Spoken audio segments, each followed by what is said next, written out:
Well, good morning and welcome to City Hall. We'll get started with the invocation and the Pledge of Allegiance. Terrence Richardson is the pastor at Page Sanctuary Church of God in Christ. He'll lead us in the invocation. Afterwards, I'll ask Councilman Skip Kelly to lead us in the Pledge of Allegiance. Would everyone please stand?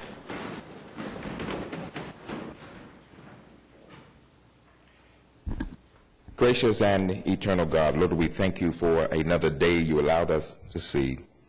You woke us up this morning and you started us on our way. God, we thank you for the privilege to serve. God, you've chosen us to serve the people of Oklahoma City. And God, realizing when we pursue our purpose will always be bigger than ourselves. And God, we thank you for that privilege, God. We ask that you would lead and continue to guide and continue to walk in integrity and continue to walk in our purpose. And we thank you for the privilege. In Jesus' name we pray. Thank God. Amen. Amen. Pledge of Allegiance to the flag of the United States of America and to the republic for which it stands, one nation, under God, indivisible, with liberty and justice for all.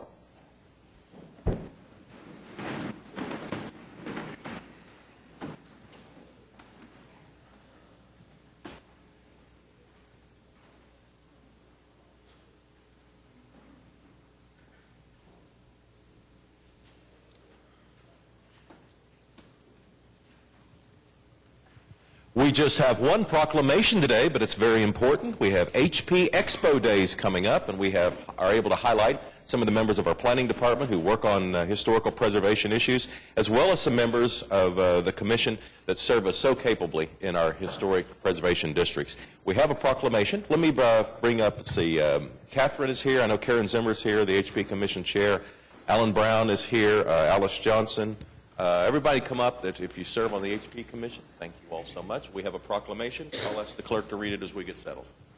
Whereas Oklahoma City will sponsor its first ever Historic Preservation Expo, HP Expo, on August 19th and 20th, 2011 at the Cox Convention Center from 9 a.m. to 6 p.m. each day.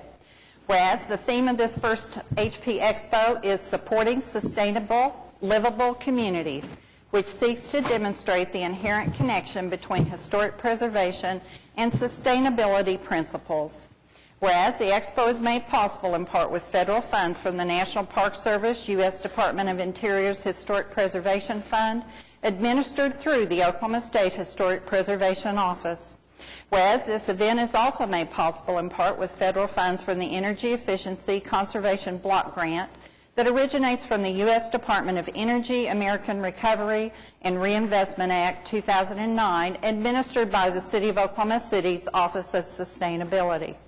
Whereas the purpose of the HP Expo is to bring together local, regional, and national preservation partners, including owners of historic commercial buildings, owners of historic housing, skilled tradespeople, product manufacturers, preservation consultants, architects, designs, construction contractors, and financial preservation tax credits, products, providers. Whereas the HP Expo will be presented in a 4-part format with all events in the Expo Hall, including products, services, exhibitors, Expo style, presentations, live demonstrations, and sustainable preservation design chariot competition, design studio style. And whereas the HP Expo will serve as a format to present and discuss a revision to the preservation guidelines and standards for Oklahoma City historic districts. Now, therefore, Mick Cornett, the mayor of the City of Oklahoma City, does hereby proclaim August 22nd through 26, 2011 as Historic Preservation Expo Days in Oklahoma City. Let's show our appreciation to these people who help us look after our HP districts and preserve the high standards of our historical preservation areas. And again, the event is August 19th and 20th at the Cox Convention Center. It's all day long, so 9 to 6 you can come and get more information and share in the glory and all the information that's available to people who want to help us preserve Oklahoma City's history. Thank you all for what you do. Let's show one more round of applause for these.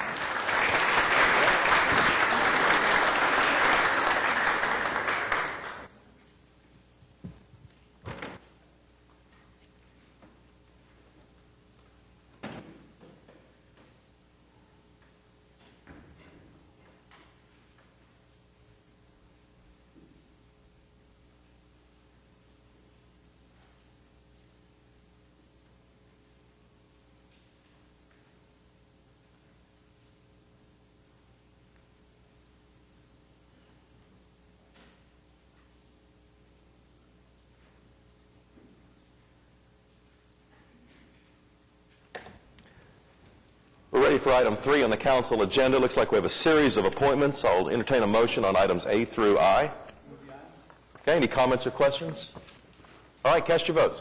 Those appointments pass unanimously. We're on to item 4. This is the Journal of Council Proceedings. Item 4A is to receive the Journal of Council Proceedings for both August 2nd and August 9th of 2011. And August 4B is to approve the Journal of Council Proceedings for July 19th. We have a motion and a second. Any comments or questions on the Journal? All right, cast your votes. Passed unanimously. And on to item 5. This is a request for uncontested continuances. Mayor, there are several this morning. On page 5, under the consent docket, under item 6G1 on page 5, that's ABC 740.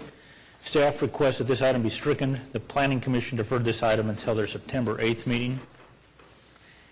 And then moving on to page 22, item 8J1A,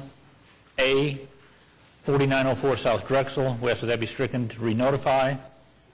Item E, 519 Southwest 10th Street. We ask that that be stricken to the owner is now secured. Item F, 2933 Southwest 11th Street. We ask that that be stricken. The owner has secured. Item G, 1445 Southwest 13th Street. We ask that that be stricken. The owner has secured. Item I, 1820 Southwest 15th Street. We ask that that be stricken. The owner has now occupied. Moving to page 23, item K, 2205 Southwest 22nd Street. We ask that that be stricken. The owner has secured. Item M, 2532 Southwest 28th Street. We ask that that be stricken to re-notify. Item R, 1201 Northwest 33rd Street. We ask that that be stricken. The owner has secured. Item V, 1305 Southwest 45th Street. We ask that that be stricken. The owner has secured. Item W, 3129 Southwest 45th Street. We ask that that be stricken. The owner has secured. And then moving to page 25, under claims for denial, item 8Q1M.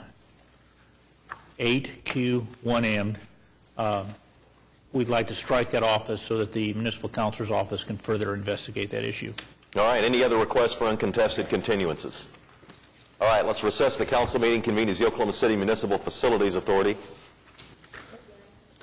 We have a motion and a second. Looks like there are 5 items. Any comments or questions on the MFA? All right, cast your votes. MFA passes unanimously. Adjourn the OC MFA convened as the Oklahoma City Public Property Authority. There are 5 items. We have a motion and a second. Any questions at the PPA? Yeah. Just a brief question on PPA. B as in Baker. And this has to do with some new software the city's buying. And they have an evaluation committee, golf course trust specialist, golf course buyer, director of golf, and members of the Golf Commission. Would it have been appropriate to have somebody from IT on that evaluation committee as well? I can't answer that, Mr. Ryan. I know IT has been involved behind the scenes, and whether or not they were actually on the committee themselves, I'm sure they've been providing technical assistance. They probably will wind up maintaining the system and supplying some instructions, and it would seem like that would be important for them to be included. That's a great observation. I will make sure that IT is involved in the implementation. Okay, thank you. Ready to vote on the PPA? All right, cast your votes. Passed unanimously. Adjourn OC PPA, convened as the Oklahoma City Environmental Assistance Trust. There are 2 items. All right, we have a motion and a second. Any comments or questions on the EAT? All right, cast your votes. Passed unanimously. Adjourn OC EAT, reconvene the council meeting with the consent docket.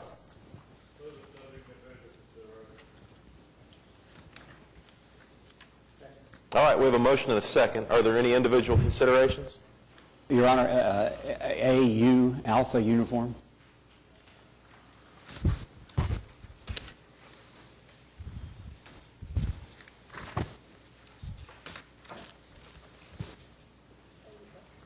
AX.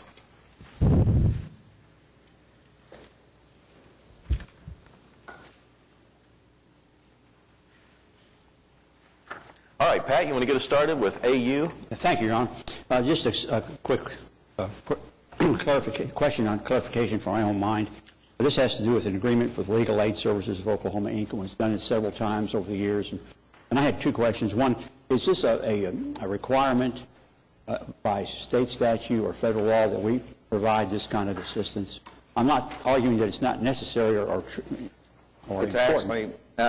actually, I believe, a constitutional requirement. We have to provide indigent defendants with legal counsel. Okay, state constitution, federal. Federal. Thank you. And then it says for eligible indigent indigent clients. What is the requirement for eligibility? They hold a hearing in municipal court to determine whether they're indigent or not. I can't tell you the criteria right now, and I don't have anyone here that could, but I can get the answer for But you. eligible and indigent aren't the same things? It says eligible indigent. Do we have indigents who aren't eligible? I honestly can't answer why they say eligible indigent. I know they have a hearing in municipal court, and the judge determines whether or not they're indigent and need legal counsel provided to them.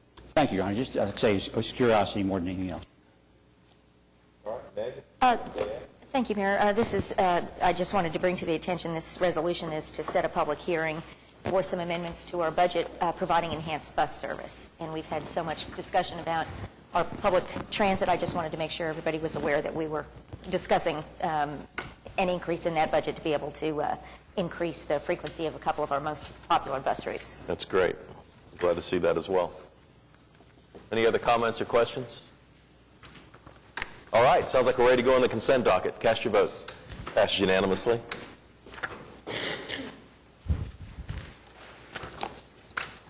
On to the concurrence docket. All right, any individual considerations on the concurrence docket? Sounds like we're ready to go. Cast your votes. Concurrence passes unanimously. That moves us to item 8. These are items that require a separate vote. We're going to start with a presentation from Steve Williams. He's the president of the Emergency Medical Services Authority. The council has been reviewing its options going forward on providing ambulance service to the citizens of Oklahoma City. And this is really the second time we've had a chance to review the situation, and Steve Williams is here. Mayor, at the workshop we had last month, the council asked for Steve to come in and make a presentation, so Steve's doing that this morning. Good morning. First, like to recognize that Dr. Goodloe is here, also our medical director, Chief Bryant and Major Blocker, who have worked diligently with us the last 5 years to improve the system for Oklahoma City. It's rare that you see fire and EMS transport work as closely together, and you should feel very good about that. Before we get started with the formal presentation, we have a media for you to review. We have some new counselors, so I thought it would be a good way for you to understand what we do.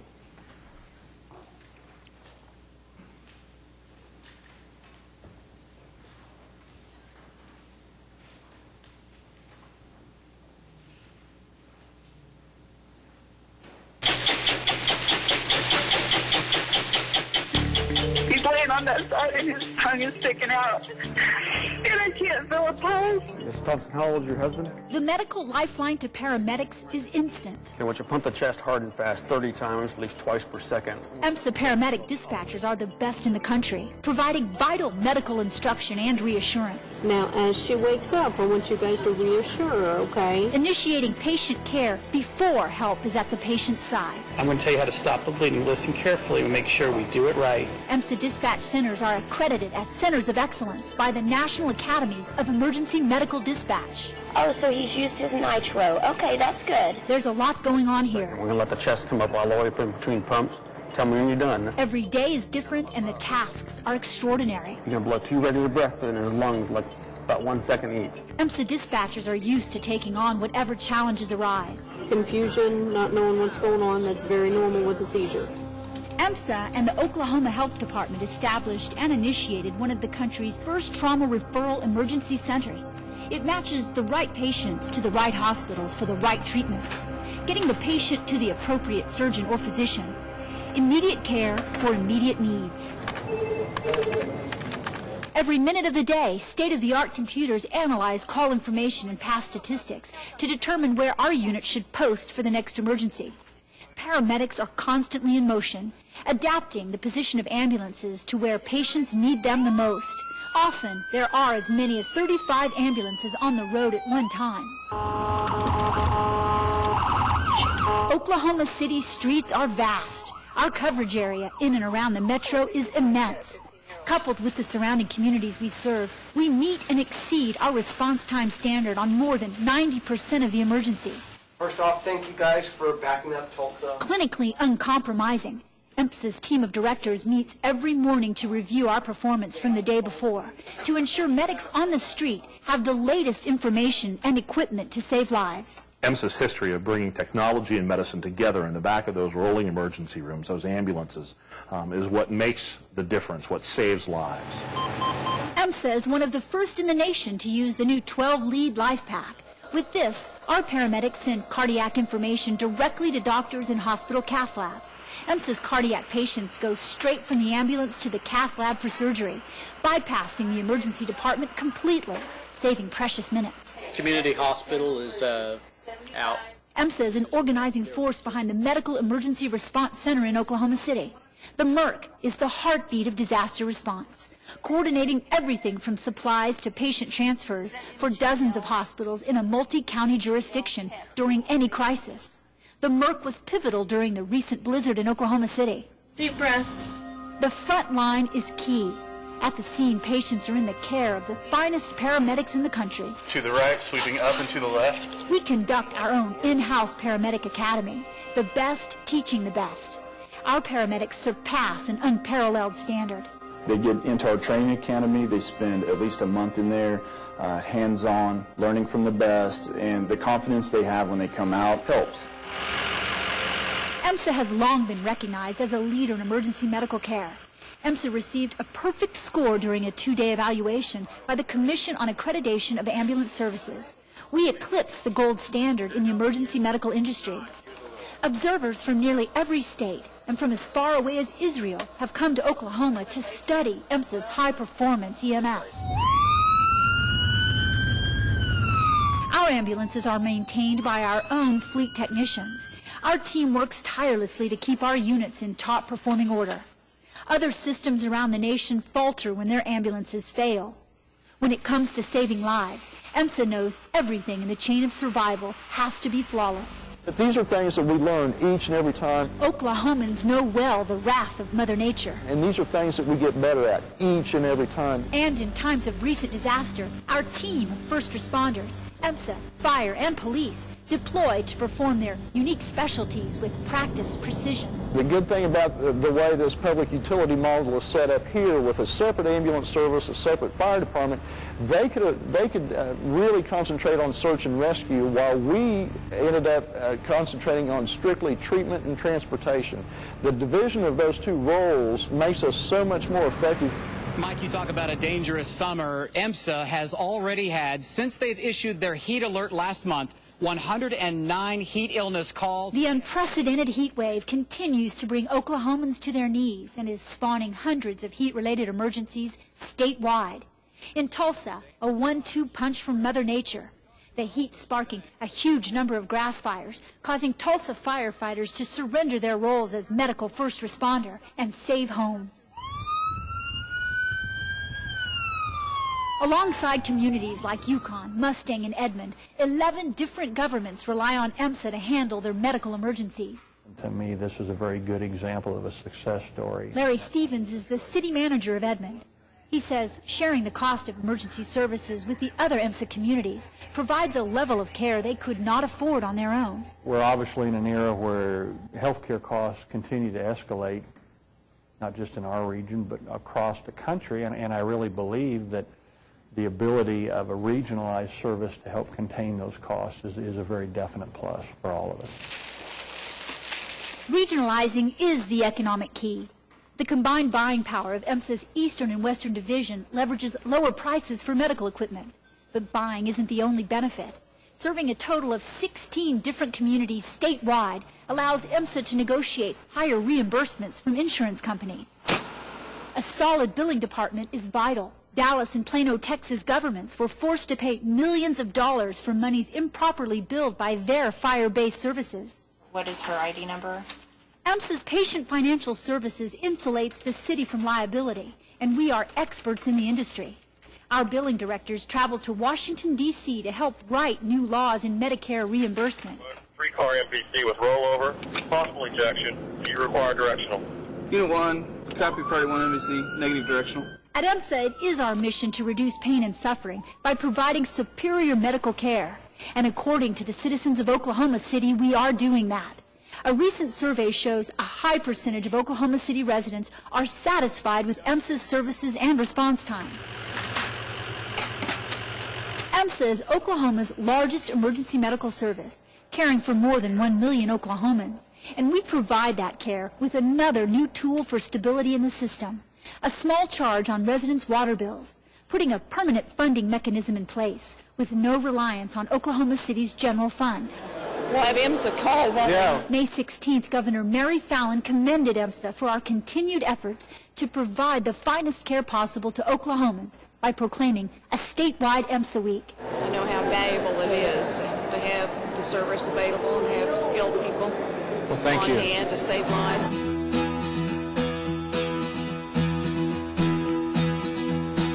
Oklahoma City is now one of the most dynamic communities in the country. The surge of success can be seen everywhere.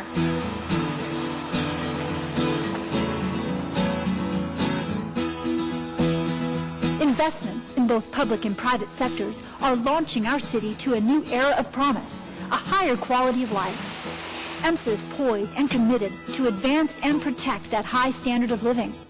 We will continue to lead the emergency medical industry by providing the highest quality of care. Ventilate. Foremost technology, both on the streets and behind the scenes. Hold my hand inside your hands. In-house training, teaching the most innovative medical protocols for all EMSA medics. My time has come.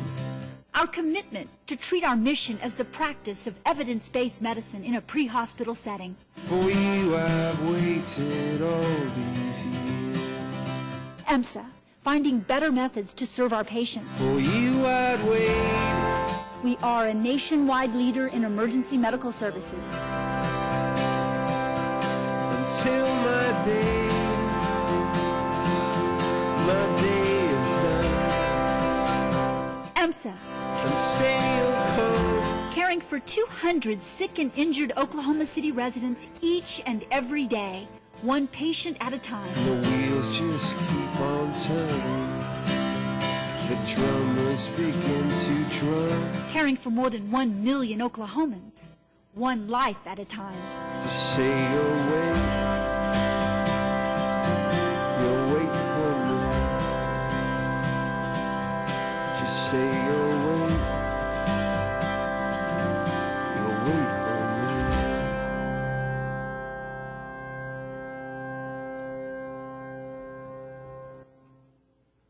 Well, I hope after you've seen that, you realize why I'm so proud of your ambulance service. There's wonderful people in the field here, and they do an exceptional job. We're also very fortunate to have somebody like Laura that can put together something like this to tell our story.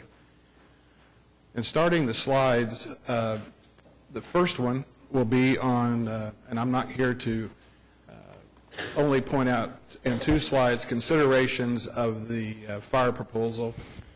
We've worked through finance and with the fire department on the numbers presented. We agreed to disagree on the number on personnel cost. That from our review and doing the service for over 33 years, that it appeared to us there was a shortage in personnel. However, they disagree. On the cost of medical supplies and fuel, we agree on that number. Frank? The other thing just that can be missed when doing these reviews nationally, we have found that our workers' comp over a recent 12-month period is $200,000, and that's not unusual for a service that does the size of Oklahoma City. There are insurance costs that weren't mentioned and settlement amounts. Even though you are protected under tort claims for your medical malpractice, there will be more occasions or occurrences just due to the level of work that you're doing.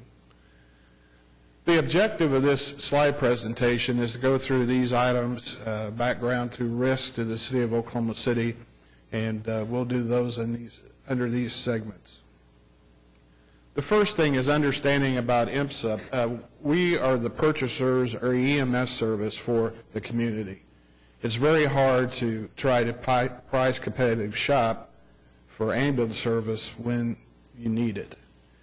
So the authority was developed to, in the boardroom, develop a performance-based contract, put it out to bid, and run the service under that performance-based contract and with direct medical direction to be sure the quality of the service is appropriate for the community.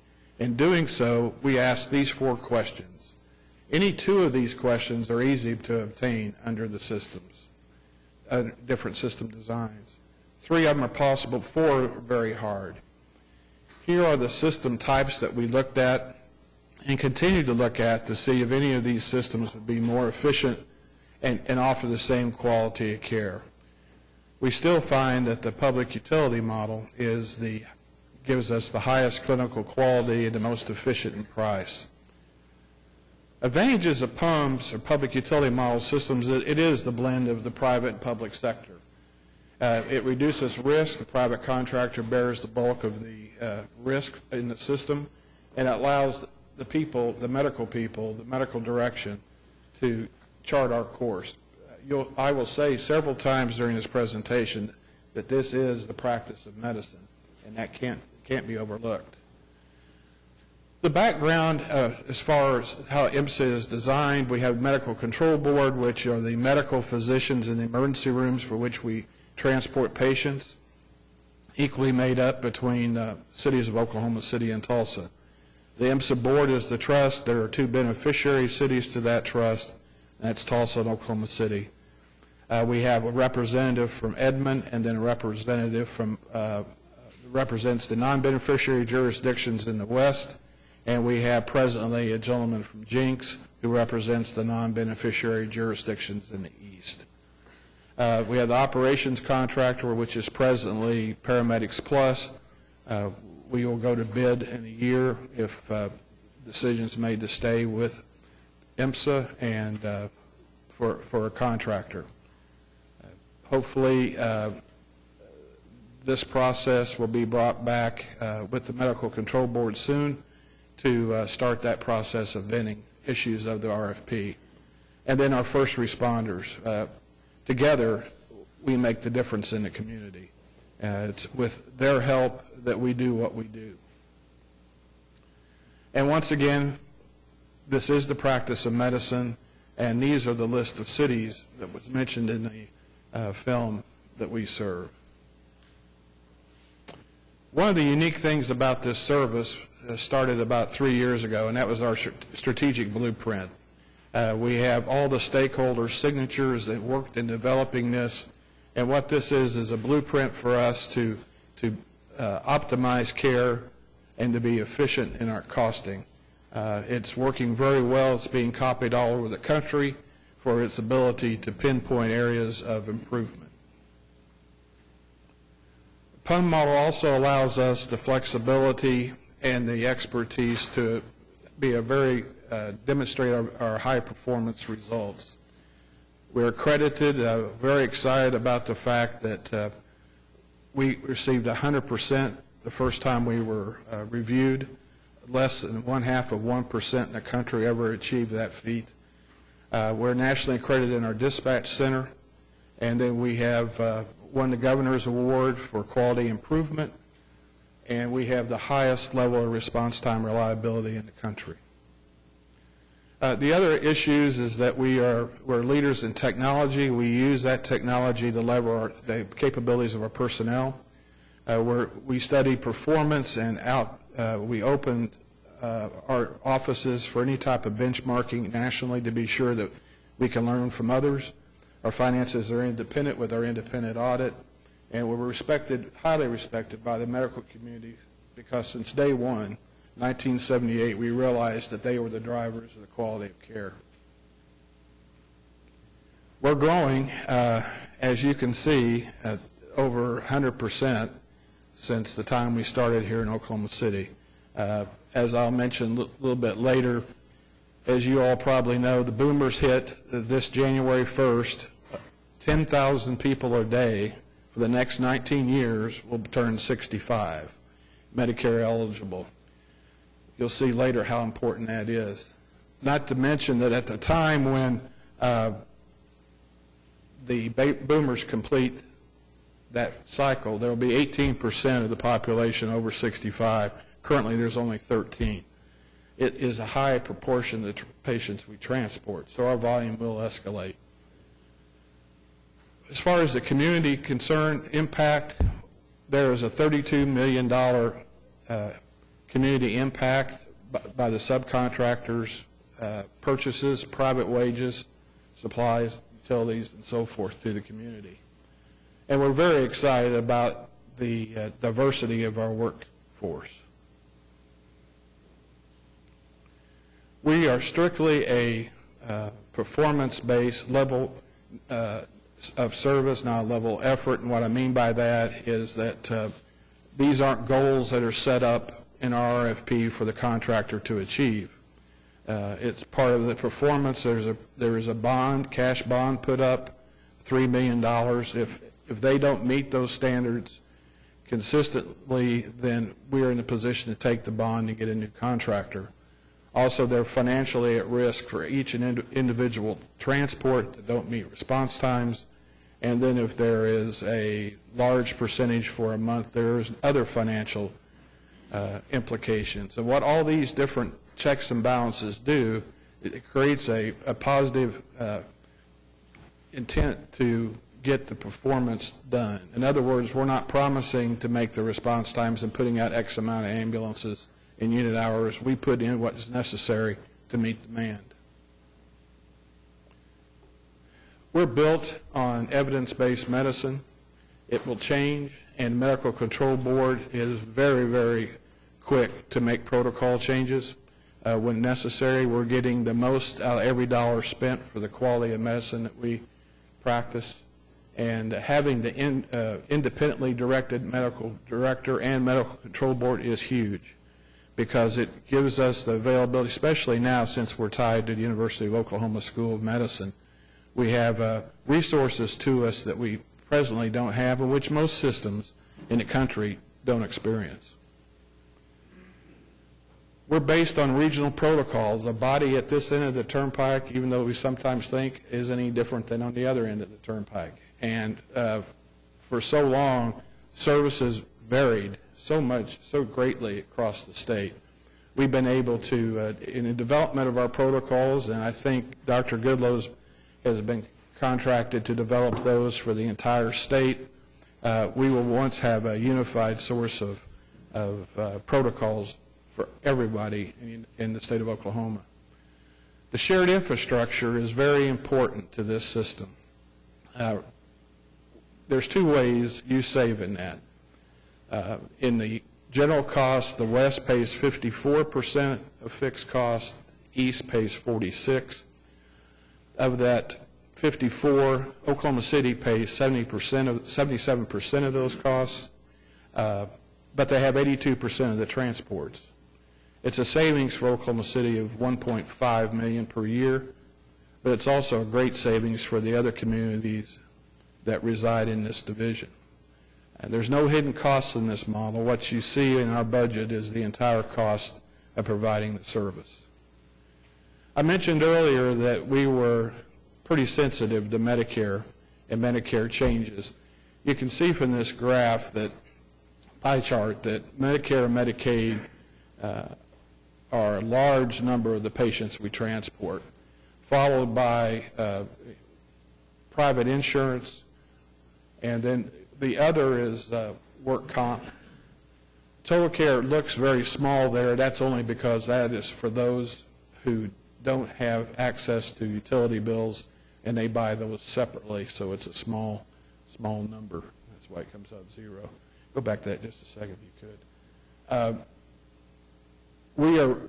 When you look at Medicare and Medicaid, why in receipts it represents 43% of our revenues, it represents about 55% of our transports. So as aged population picks up, so will that segment. And we'll talk a little bit later about healthcare reform and how that affects that. We'll talk about that now. The myth is that there's going to be more people insured to create more money in the system. Even if the present lawsuits against Obamacare are all successful, much of the law will go through. And the concerns that are out there by many organizations, are that the general public companies will take paying the penalty and putting their employees in the exchange. The exchange or Medicaid, which is the other avenue to insure those under the plan, will be based on Medicare rates. With Medicare rates, we can't bill or collect anything other than what Medicare pays. The GAO office has said 2 years ago that we're being reimbursed by Medicare at 6% below cost. So as more people get into that segment, we have to be concerned and be highly efficient to be able to survive on those revenues. The other issues in the cost of service, there's no city fleet costs here. All that, the whole entire system is done within the authority. On value added, you heard a little bit on the video about what we do with the MERC and the different things we do in disasters. Also, we're very excited about the fact that we touched 10,000 people with different programs such as our safety child seat placement and so forth. Expected 5-year service trends, as I mentioned, we have this influx of the boomers, healthcare reform, evidence-based medicine will change. What was today's basic life support was yesterday's advanced life support. So all of the training and technology is moving up the ladder and making so much more attainable in the field. Our industry is going to go through a huge change in what we do. Transport will be part of it, but with healthcare reform, we're going to take an active part within public health to do home visits, pre- and post-hospital stays, wound care, a lot of things that are done at home now. As hospitals work harder and harder to decrease the time of admission, we will be addressing these things in the field. And those will be ways we can help offset the cost of transport, which we will be getting less money for because of Medicare. We have a competitive bidding process in 2012. It insulates the city from the risks of fuel and personnel and liability costs. And the success of the utility fee in the Western Division, we have no increases to date in our pro forma of raising that amount. We're very excited about the report we received from University of Oklahoma Emergency Medicine Department on what we could do. We put everything in our RFP clinically for their review. We wanted to be sure in the next RFP that we had everything that was evidence-based and the latest in efficiencies. There will be many things that will come from this as it's vetted through the Medical Control Board, but there's 2 savings now that we can determine. Right now, first response was brought up at the fires meeting, and in that we presently use the Clausen protocol system, which determines on if first response goes, if just the ambulance goes, and so forth. In Tulsa, we implemented that 2 years ago. We haven't implemented it here, and it's our estimation with review of this that we could reduce the number of responses by fire by 20,000 a year. Now, to put a cost to that, some fire consultants have told me that it takes $12.75 a mile to maintain apparatus. If you took that average trip, 2.5 miles there and 2.5 miles back, or 5 miles, you would find that that would save $1,275,000 by reducing that number. You might say, well, is that going to affect outcomes? Since we've already done this the last 2 years in Tulsa, we know that it hasn't affected negatively the outcomes whatsoever. Matter of fact, even though it's not the sole guideline, we use cardiac arrest as one of our major levels to check and benchmark, and there is a small 4 to 5% difference between the East and the West, East being higher on cardiac survival than the West, even doing the Clausen protocols for the last 2 years. So the medical director doesn't feel that doing this here would make any differences in the quality of care. Also, we agree wholeheartedly when Chief Bryant said there was areas in which we could be more efficient. We think that by us taking over dispatch for fire, we could save $1 million a year and be as efficient, if not more efficient, in doing that function. There's other savings, as I mentioned, that can be gleaned from the report from the University of Oklahoma, but they'll need to be vetted with the Medical Control Board and the medical director. It'll take some time to be sure that these national quality of care standards will meet the approval locally. And we hope, though, and see that there are many things that we could do still to reduce cost within the system.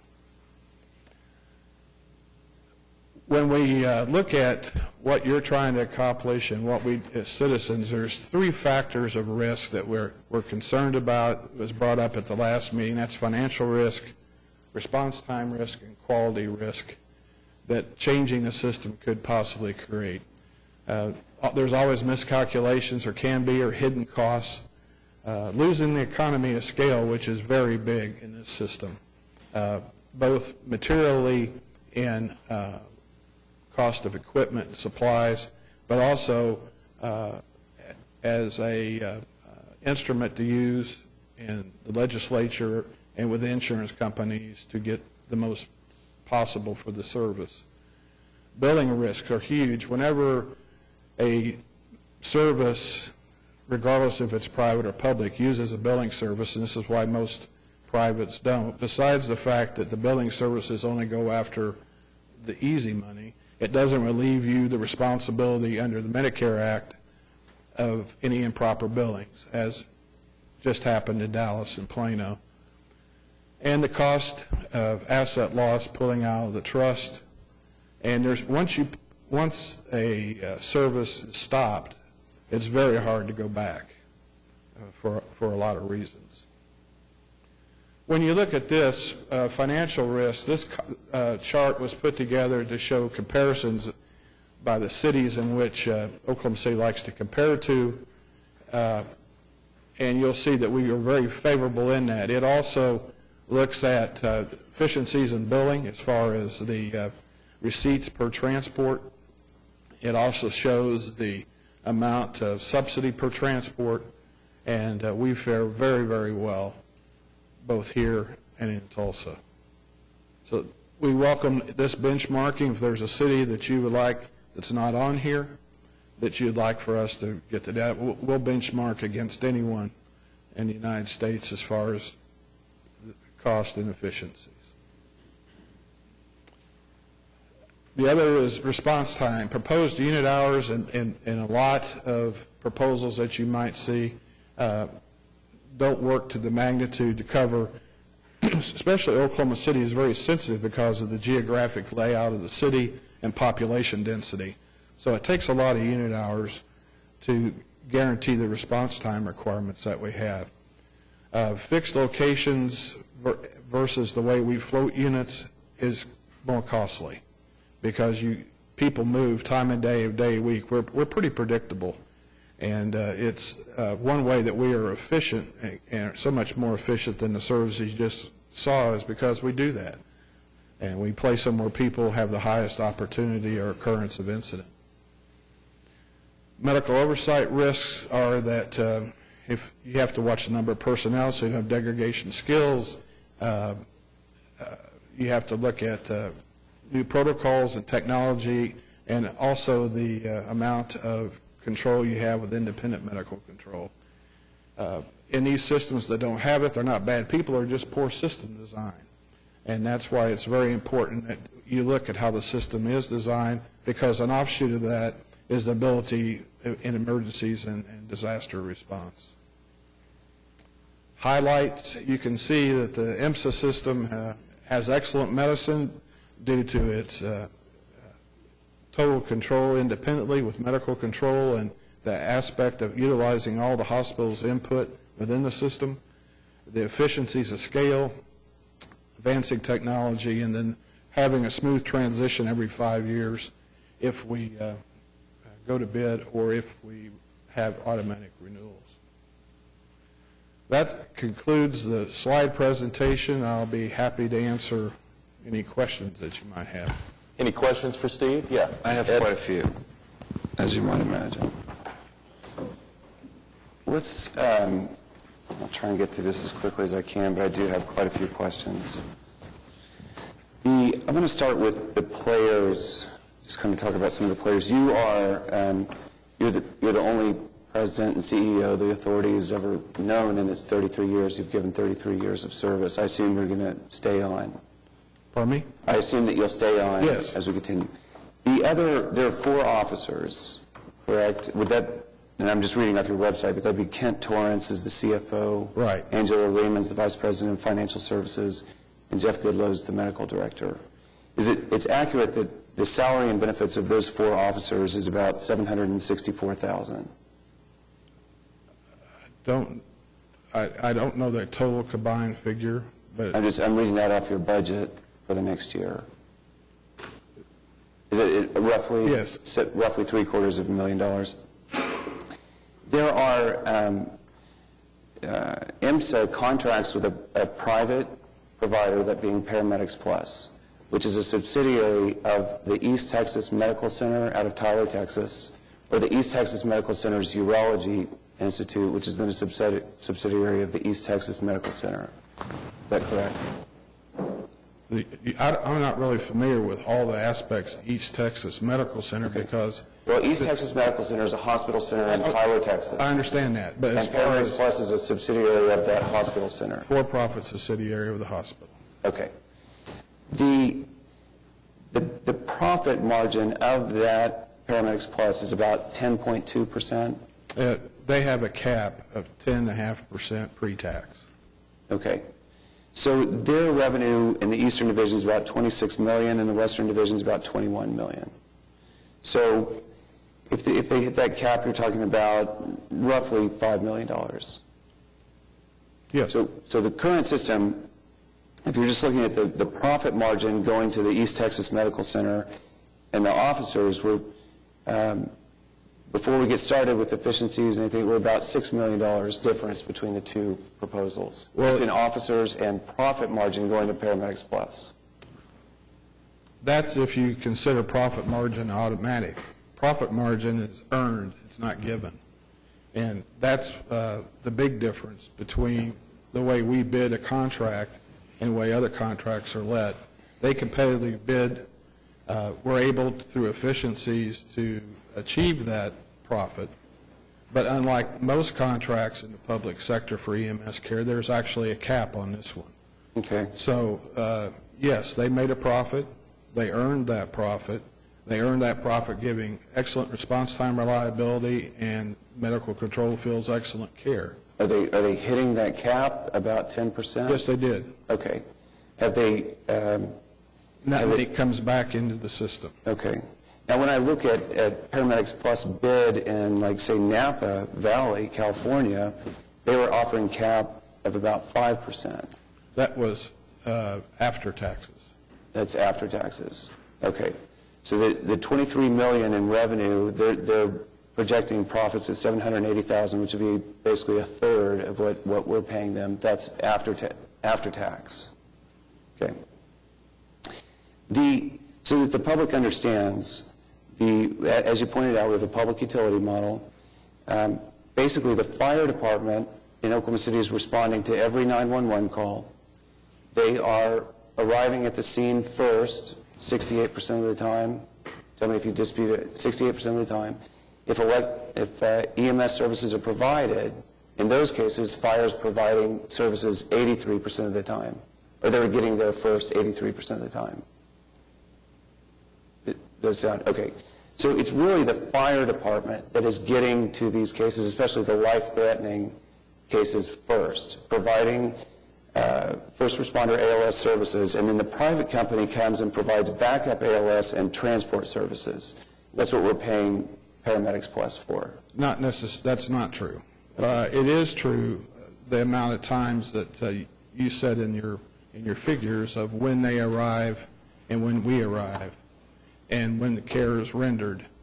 But the time it's seen for them to do a procedure is very, very short. For example, a day in a month of a IMSA paramedic in Oklahoma City, they will do 1.2 intubations a month on average. In fire medics in this system in the Western Division do 0.04 intubations a month on average. It takes 36 months for a fire paramedic to do as many intubations on average a month than it takes for our paramedic in the IMSA system per month. So they do arrive. It is a valuable part of first response. It is a team effort, as I've said, but they aren't doing a fraction of the care, because that is the great thing about the system. We're not tying them up, but they have the access capacity to go and be there when they can. Well, we'll talk about clinical outcomes and responsibilities in a second. And the most important clinical outcome is going to come with defibrillation and when fires are arriving a full 3.5 minutes faster. I think that a lot of the cardiac outcomes are going to be due to fire's rapid response time. In San Jose, California, they have a similar model, but they recognize that these outcomes are due to fire getting there faster, to fire having so many paramedic training, and so the private company will offset some of the cost by giving a sum of money to the city for the fire department's training of paramedics. Do you think this model like that would be unreasonable? We train now. The fire is... We train fire in both cities. So we're not opposed to that. But as far as San Jose's outcomes, don't come close to the outcomes that we have in this community. Okay. And so we recognize each community is different as far as the amount of citizen CPR, availability of early and quick defibrillation, and the system makeup here takes second seat to no one. And I'll have Dr. Goodloe address these medical questions. I want to talk about turnover rate of your employees. Is it accurate that you've had about 2,000 employees over 20 years? I'd have to check. Does that sound? When reading blogs, and I mean, one critique is that we've got massive turnover, that about every 3 or 4 years we've experienced the loss of the equivalent of all the personnel, that the paramedics are turning over extremely fast in the Paramedics Plus system. If that was true, that they were exceptionally high turnover rates, they wouldn't be able to achieve the profit that they were able to earn.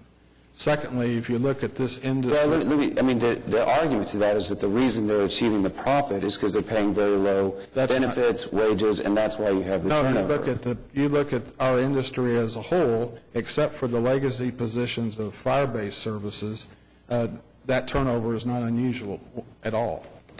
It's a young person's business. There are a lot of things that have them come here and to leave here. So if the inference is that our turnover rate is detrimental to care or to the cost of the system, it just isn't true. Well, I think that's absolutely the inference. If you have someone you constantly have paramedics that are in their first year of practice or second or third versus firefighters who have very, very, very low turnover and have been doing it 10, 20, 25 years, I think there is a difference in care. Well, it would be if they had the same exposure, but they don't have the same exposure as the private sector transporting paramedics. As I mentioned earlier, They're responding to each and every 911 call. They're They're not their doing, 3.5 they're not minutes doing fast. near the amount of work when they get there. They don't have time to assess.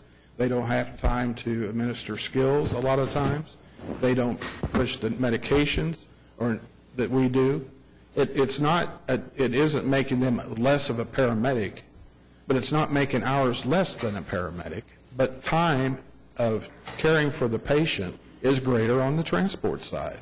It isn't this whole argument is like a setup to say one is better than the other, and it's not. It's a function. We both have a mission.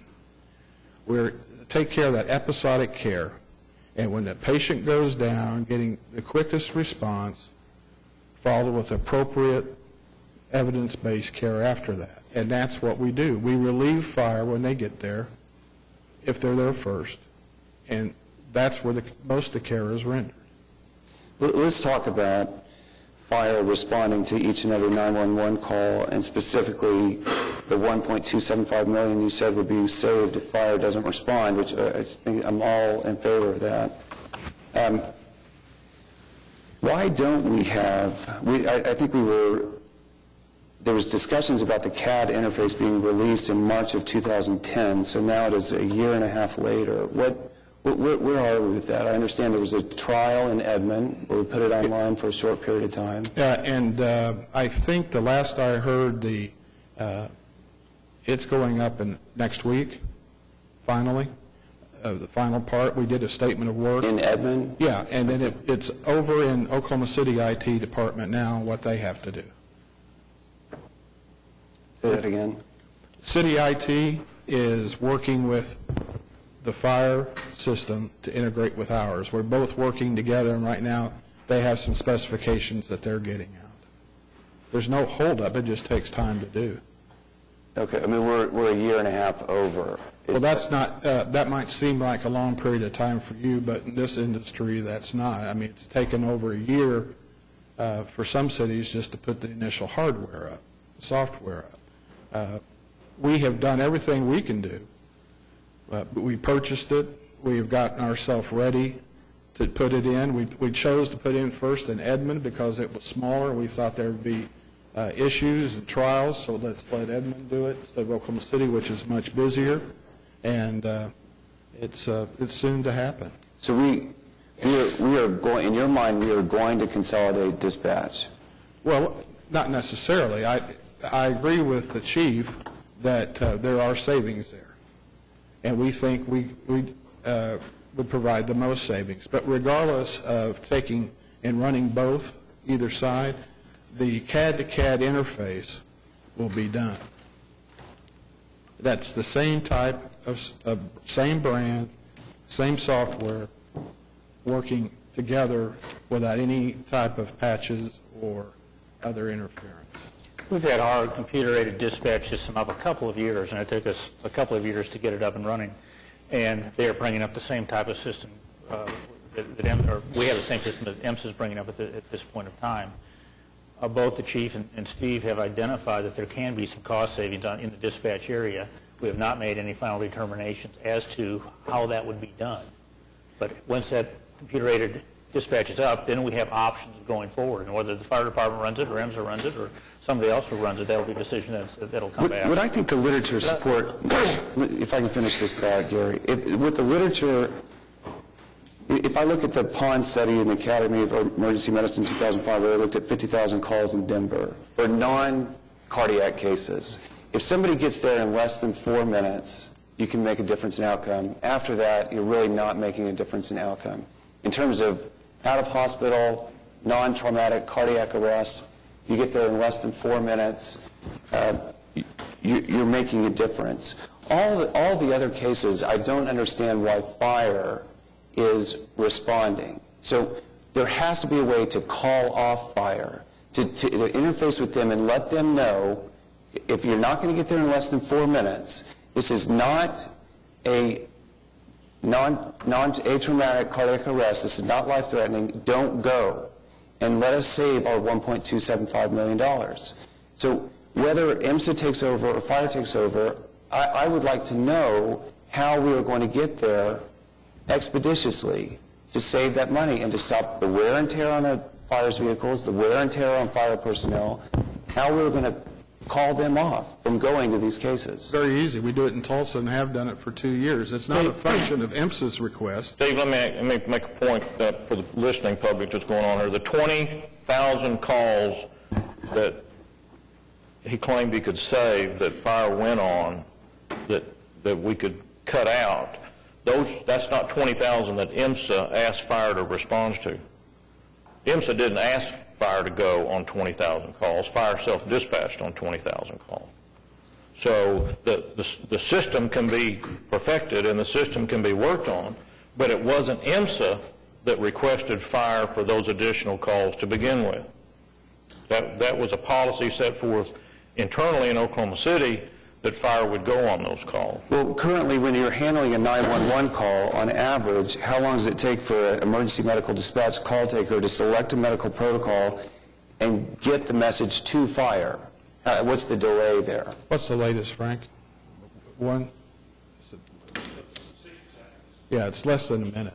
So, but it's a minute. So there's a minute there. I mean, there are problems in the interface between IMSA and fire as part of the reason why fire has made the decision to just go. No, that's not true. We have less capability to make the transfer in Tulsa, where we've been doing it 2 years, than we do here. We have devised a system that sends those calls over immediately. The transfer of the call from us to tell fire is within seconds. But there is time to when are you getting them the chief complaint? When are they knowing if this is a cardiac arrest? Speaking of, when we send that over, it's within seconds. It'd be faster with the direct interface, but we spent the money to give them an interface now.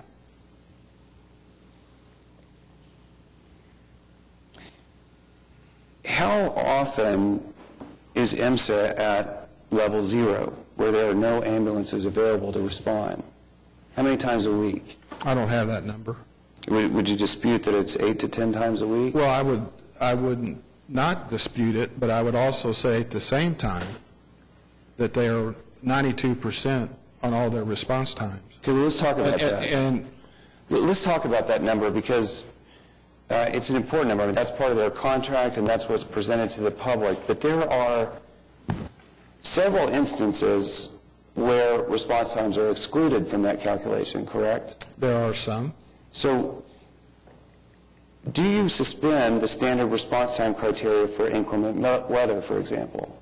Certain weather. We get verification for 2 or 3 different weather agencies to justify that exclusion. So who decides if and when weather conditions warrant suspension of the criteria, and how often does that occur?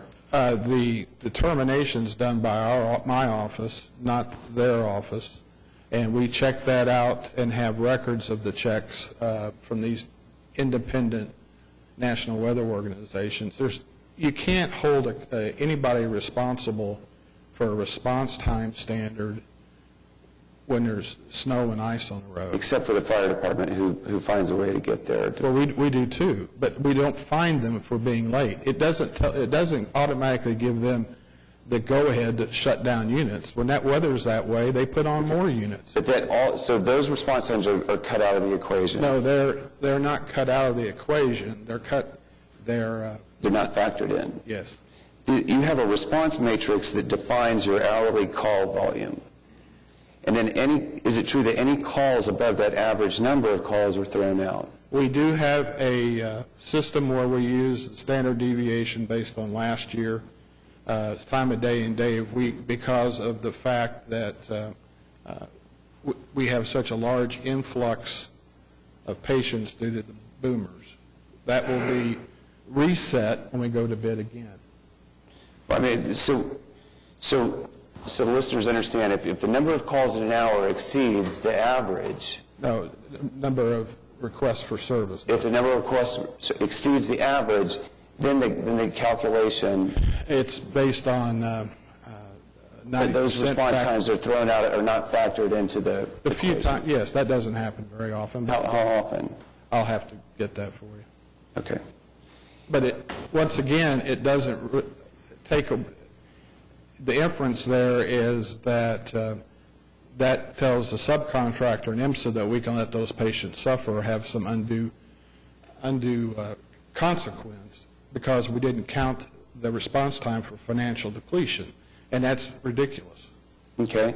Is there a change in behavior? If you're approaching the quarter and you're under the 90% or you're close, do you change behavior to try and meet that 90% threshold? In other words, do you offer bonuses to paramedics to get them to come on and put more ambulances on the street? Or conversely, if you're over the 90% and somebody calls in sick, do you maybe not work as hard to fill that spot? Well, first of all, that's not IMSA's decision to make. That would be the subcontractor.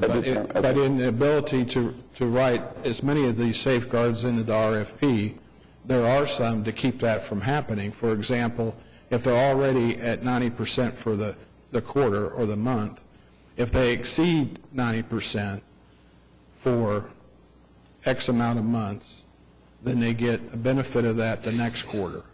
So there's nothing there to let them, there's checks and balances to keep them from just being lazy if they wanted to be. The other thing is we as a authority could write for a stricter response time standard, fractile. If the county said, or the city said that they wanted 95 all the time, then we can write an RFP for 95%, but that means they're going to position ambulances for 105%, and that's going to be very costly. When you say 90% fractile, that's not an average.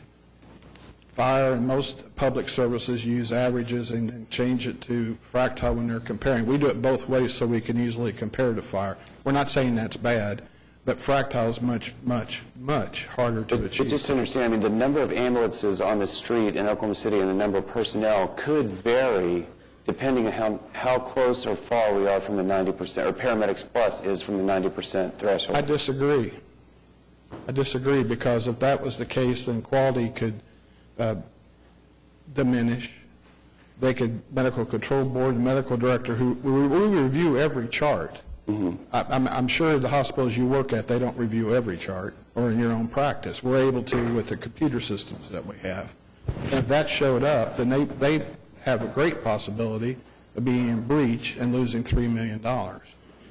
There's all sorts of buts in anything in business, but it doesn't constitute direct parallels to behavior. And I think that's what you're trying to do. How many times has Paramedics Plus been fined? Well, we have it monthly. We can send it to you. I mean, roughly. I would rather, I'm not here to throw out numbers of everything that happens within an organization. I'll be happy to get that for you.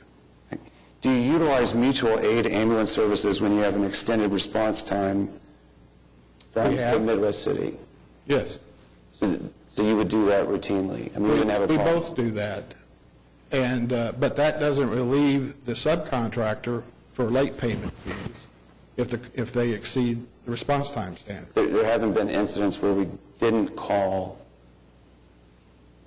say, Midwest City or other entities? We try to do, if we think that we can make the response time on border areas, we will do that. We only use mutual aid when we think that it's beneficial to the patient care. 5 years ago, you gave some estimates of what costs would be to the council when we went through this before. How did those costs that you projected to the council 5 years ago pan out? Our pro formas have been very close, except for some changes made in Washington for health care reimbursement purposes, or the experience we've had with Medicaid increases in Oklahoma, especially in this division, has gone up about 3% for Medicaid. My records would indicate that in your 2006 IMSA projections for the Oklahoma City subsidy was about $5.5 million, and now it's $7.4 million in actual terms. So off by about $2 million. I don't believe that's accurate. I'd have to look at what you're looking at. Okay. Does the window have to occur every 5 years, the window of opportunity? The window is actually 3 years within a 5-year period. And the reason for that was set up to determine if the two beneficiary cities want to stay together and if the authority is doing its job. And if they chose to stay with the authority, that gives me 2 years, a year to finalize the RFP, put it out to bid, and have the winner of the bid prepare it for its takeover. Last question on sprawl. The rate of the cost, rate of cost growth in the Western Division is increasing faster than that in the Eastern Division by about 3.5% over 5 years. Is that accurate? It takes 2.7 ambulance service hours in the Western Division to achieve the same production as 2 hours in the Eastern Division. And that principally, the reason for that principally is the sprawl pattern, trying to cover 621 square miles. That's exactly. It's not the principle. It is the reason. Okay. Thank you. Any other questions? Mayor, I have some. Not quite as many. Pete, and then David. Mine are based on notes on the slides, Steve. So on the second slide where you had proposal considerations, there's a disagreement, a pretty robust disagreement about costs between what the fire presentation was and what what you say is actual. Can you tell me what the basis for that disagreement is? Well, the first disagreement, and it's not disagreement, it's just review. No, I understand. You take a view that costs are going to be X and they say it's going to be Y. We thought that in doing the service, that on the understatement personnel costs, that some of the areas in which they had made projections on the people that it would take to do it wasn't high enough. Also, the fact that this is 2014 and the unit hours that are projected in there, we don't feel like would handle demand. So that was our discussion, and they have great response to that one. I mean, they feel they can, and so that's why I said we've agreed to disagree on that one. On the second one, on fuel and medical supplies, they wholeheartedly agreed that they had missed that number. So, and that's, it's very hard to do this type of work when you're not doing it and hit those. Well, it's not unusual for people competing to have different cost estimates. That happens all the time. Is there an executive summary, a short couple of pages that would lay out these differences that or somebody could look at like me? I'd like to see that if you have those. Clarification on that, Steve. We met last week, and there were two areas that you reviewed of the costs were of concern. One had to do with materials, and it's my understanding that with the discussions with the fire department, you came to a mutual understanding on the material costs as projected. And fuel costs. And fuel costs. That whole second one, the $1,338,780, we agree, both parties agree on that one. So they went back, and the fire department said, and they pointed out some things and said, we think there's some differences on fuel costs, material costs, and the fire department said, yeah, that's probably right. The second area they looked at was labor costs. And as you take a look at labor costs, Steve says, I think you're short here and you're short here, and this is what it really should be. And the fire department said, no, we're pretty comfortable with our numbers. We've looked at it, and we're pretty comfortable with what we've got. So there's a dispute, or a difference of opinion, if you will, not one needs to call dispute, on labor costs, not on material and fuel costs. This wasn't adversarial at all. We laid it out through finance department, and they worked the deals. My point is, though, if there are places of agreement between the fire presentation that we had some time ago and this one, I'd like to see an adjusted presentation side by side so I can make an easier comparison. That shouldn't be all that hard. No, I'll work with. I'm not going to have to do it. I'll work with it's going to be real easy. If I could just interject here for just a second as to where the process is going from this point. And this is how we laid it out back in July. We said that in August, Steve would come forth and do a presentation. And then we'll have a discussion item sometime in September. And then we're looking for a decision or vote sometime in October. One of the things Councilman Ryan asked for was an independent review of the numbers that's going out there. We went with our independent auditor, asked him to come back and provide a response on that, and they said, no, that really questions our judgment of our independence, and we can't go forward in that area. So we've now contacted our financial advisor, PFM, who's done a lot of financial evaluation of workforce in the past, and we're drawing up a scope of work and should have that executed, and they should be on board very quickly. to have us help review those numbers. So that's where we're at in that task that was given to us. I'd just like as close to an apples-to-apples comparison I understand that. as I can get, and with the differences. The next note I made was on the slide at the bottom of page 2. The slides aren't numbered. It starts out background. There's a lot of conversation about the fact that public utility models are on the decline across the country. At one time, they were all the idea, and the number was escalating. But in recent years, that's not been the case. In fact, just the opposite's been the case. They've declined all across the country. Just the fact that they're declining in and of itself doesn't make it bad, but it does cause one to wonder whether or not we're smarter than everybody else, or they're smarter than we are, and we just haven't realized it yet. Well, I'd like some kind of comment on why in your view, why the public utility model is declining. Well, it's two services that were public utility model have changed. And as far as are you smarter, you're outperforming all those others, both clinically and financially, so I think you are bright. The other issue about why are there fewer or why they haven't picked up is it takes a lot of political courage to do it.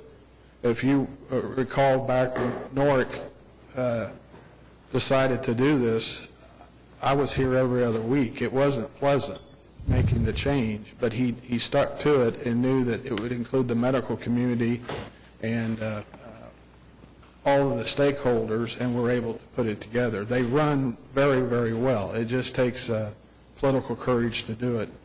And then once you do it, you have to respect the obligation you've been given and stay on track. Well, I understand the courage it took to do it in the first place. What I'm more concerned about is why other people are, once you've done it and it outperforms, as you say, if that's a fact that it is outperforming other non-public utility models, why would somebody then disband in the idea? Why would they go to a fire-based or a police-based or whatever? Well, if you look, for example, at the latest, which is Kansas City, it was a political push by the International Fire Union through their local there to take it over. And there were promises made to that mayor, the present mayor, and several councilmen, and it was within weeks voted fire in and the trust out. And since then, the promises of response times haven't been met. They've gone through $9 million reserve that the trust built up. They have several openings, and they're constantly, both in editorials and other issues, and at council meetings, being asked to improve, or at least come close to what they said they could do. That's how it happened there. Now, are the ones that you're talking about, these places that have gone from public utility models to, say, a fire-based contract, are they doing it the way that Fire's now proposing to do this? One thing I've been impressed with, and I think it brings both proposals much closer together than they were 5 years ago. Frankly, I'll tell you, it's going to be a much harder decision to make today than it was 5 years ago.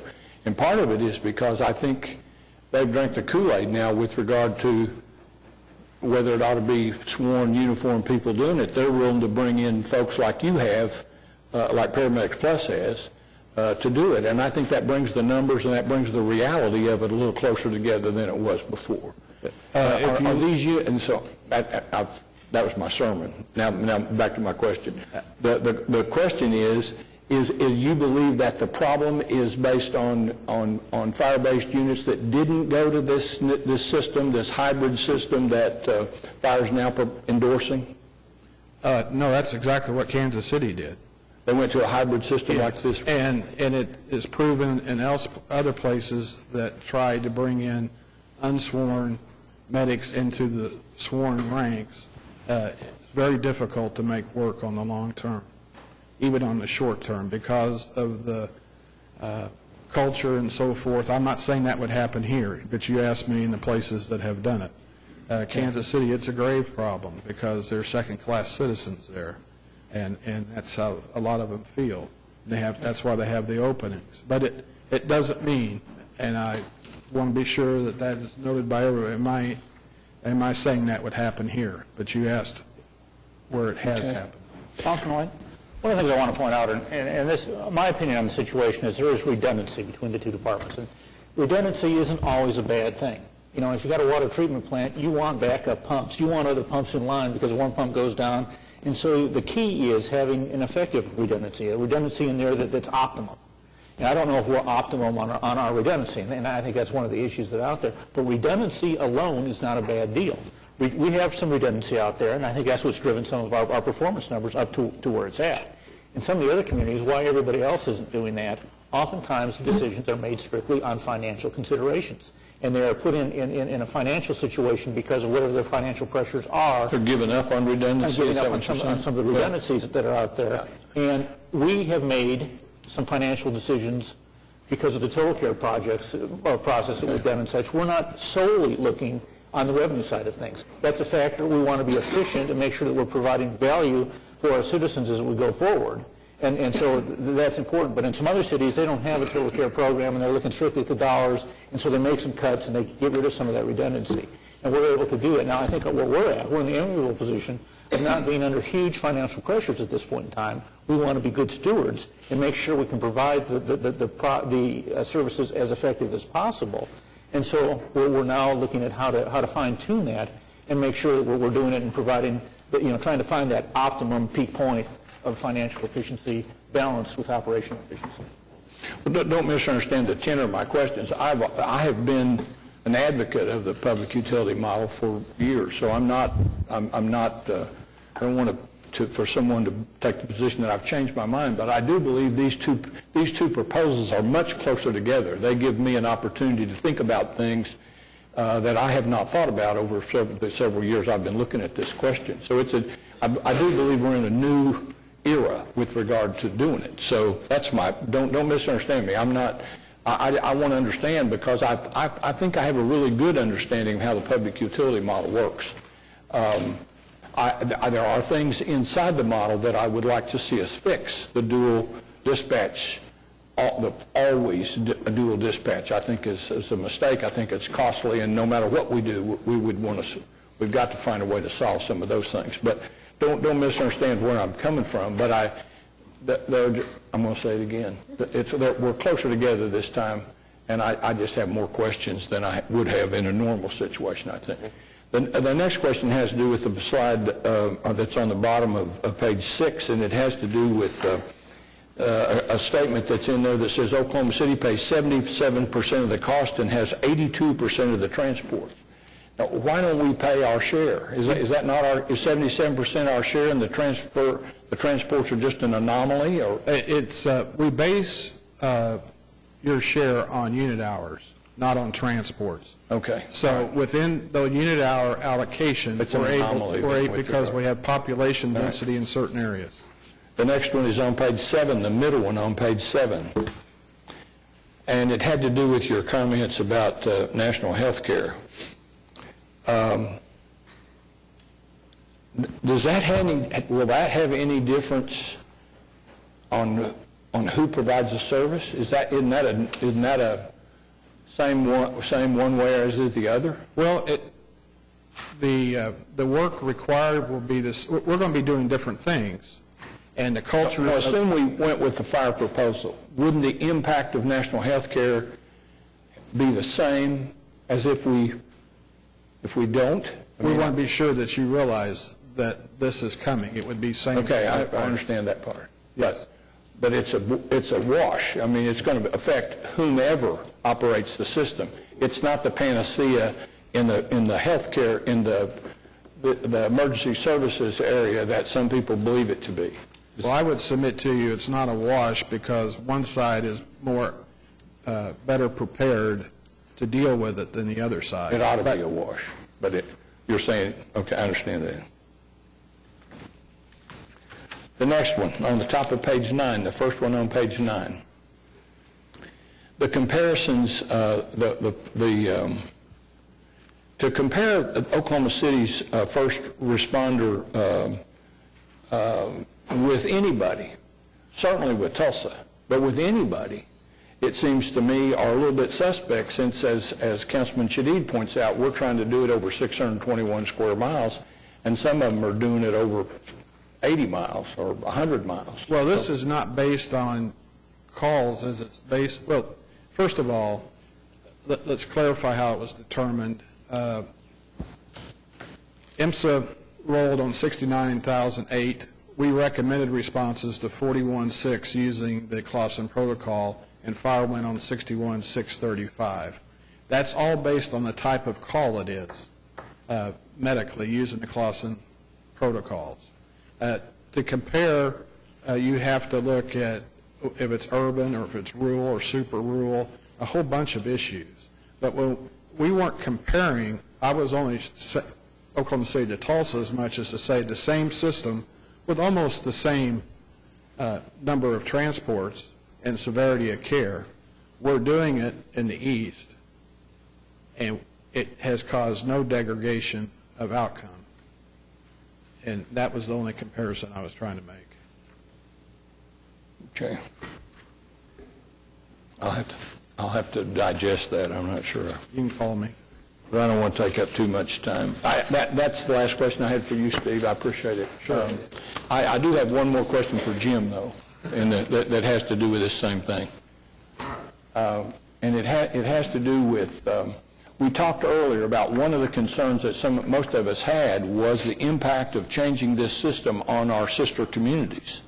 And that, to me, that of all the things that are coming out in this, that's one of the major concerns that I have. And part of that comes from, I'm now the council delegate to ACOG, and I sit with those people every day, and I recognize that more than I ever have before, the interdependency that we all have across the whole metropolitan area.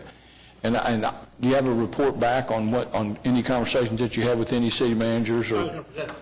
I was going to present that next month, but I did meet with, at the council's direction, did meet with the city managers and or fire chiefs or whatever representative, one of them was a mayor of whoever, they sent to the meeting with all the suburban communities that are covered by IMSA. And I can report back on that from our side. Chief Bryant and M.T. Berry were also in attendance in that meeting. The cities, with one exception, all had very positive, they were pleased with the service level provided by IMSA. And that exception was Piedmont. Piedmont they're out there on the edge, had some issues on some response time, but everybody else was pleased with the performance that's out there. If we were to take over the facility through this window of opportunity, most of them, if not all of them, said that they would be very interested in looking at having Oklahoma City provide that service to them. There were some concerns by some of the communities about, one, having vehicles come into their city limits and service their folks that have a Oklahoma City steel on the side as opposed. And I'm not saying that's a reasonable argument, but that was certainly an argument that was brought out. But at least one, if not multiple, said we'd have to do what's right for us. And so we'd have to take a look at other options that are out there. And that might be teaming up with another city and looking at the best option. One community pointed out the fact that they thought that their demographics of insurance coverage were quite a bit better than Oklahoma City's, and that they thought that they might be better off on their own just because of the demographics that they had, and so that they may be, they thought that first blush that they might be just better off going on their own on that issue, but they would still certainly look at going along with Oklahoma City. And so that brings forth the concern that if several fragmented off, what would that do to the overall synergy of us working together? And I don't have an answer to that. But that's kind of the feedback from the meeting that I had with the different suburban communities. Well, as I talk about it at ACOG, one of the things that I'm concerned about is we have so few examples of really good regionalization, and very few of them rise to the level of IMSA. I mean, IMSA is about as good an example of regionalization as I can find.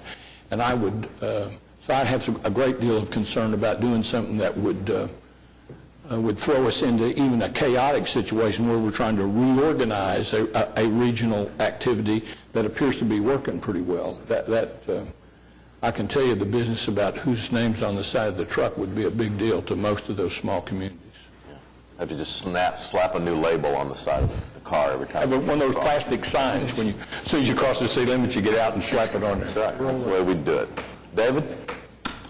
Mr. Williamson, you indicated that in your most recent peer review that you received a perfect score How often do you have those peer reviews? Is it annually or? It's, it depends on your length of accreditation. Ours was the most at 3 years. Okay. How in-depth is that? I mean, what do they look at when they score you? It's a 2-day on-site inspection, and then it's about 6 feet of documentation that we send in beforehand, and they review all the documentation for continuance of all these practices that are in. It's much like Joint Commission of Accreditation for hospitals. Yes. And then they come and do an on-site with a medical director and operations person that's chosen by the accrediting agency, and then they come in and do their report. Well, I do have to say a perfect score is something to be very proud of, regardless of the profession, because more and more professions are requiring peer reviews. To get that kind of score is pretty outstanding. I would just suggest that going forward that kind of information be shared with the City Council, and then we could somehow find a way to share that with our citizens. You talked about a recent survey of residents and receiving good feedback.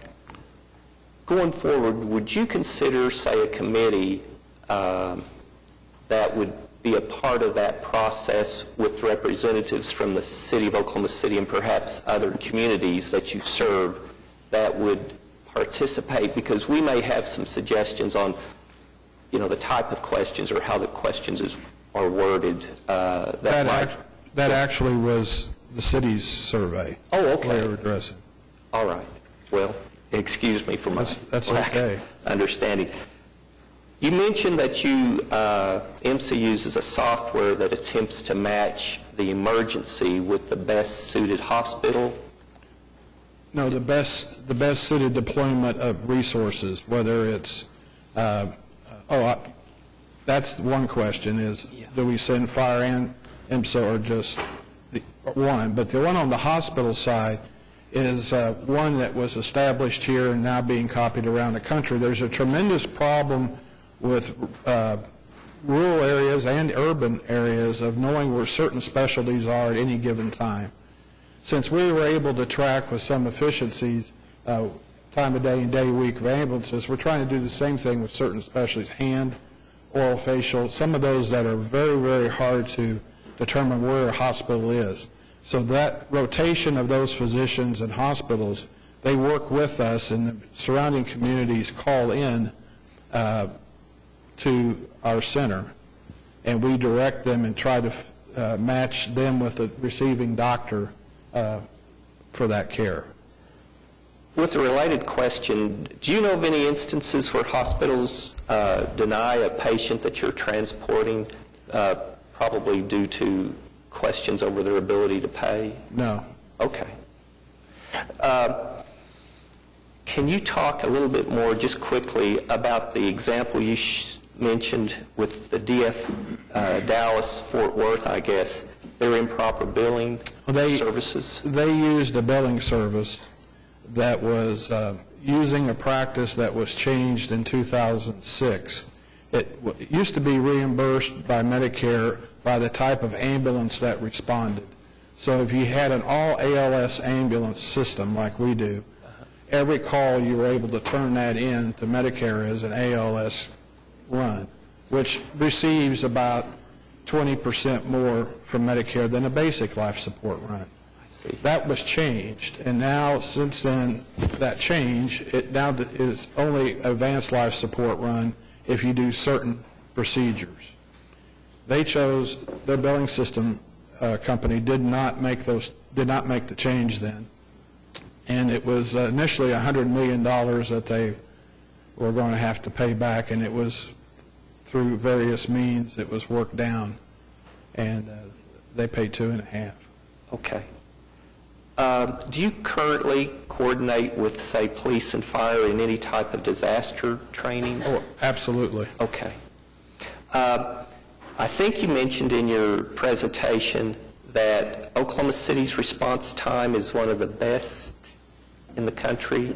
Can you elaborate on that? Yeah, Yes, because it's a performance-based contract and that there's financial, as Dr. Shadid brought up, financial implications and a performance bond, it isn't just merely a goal.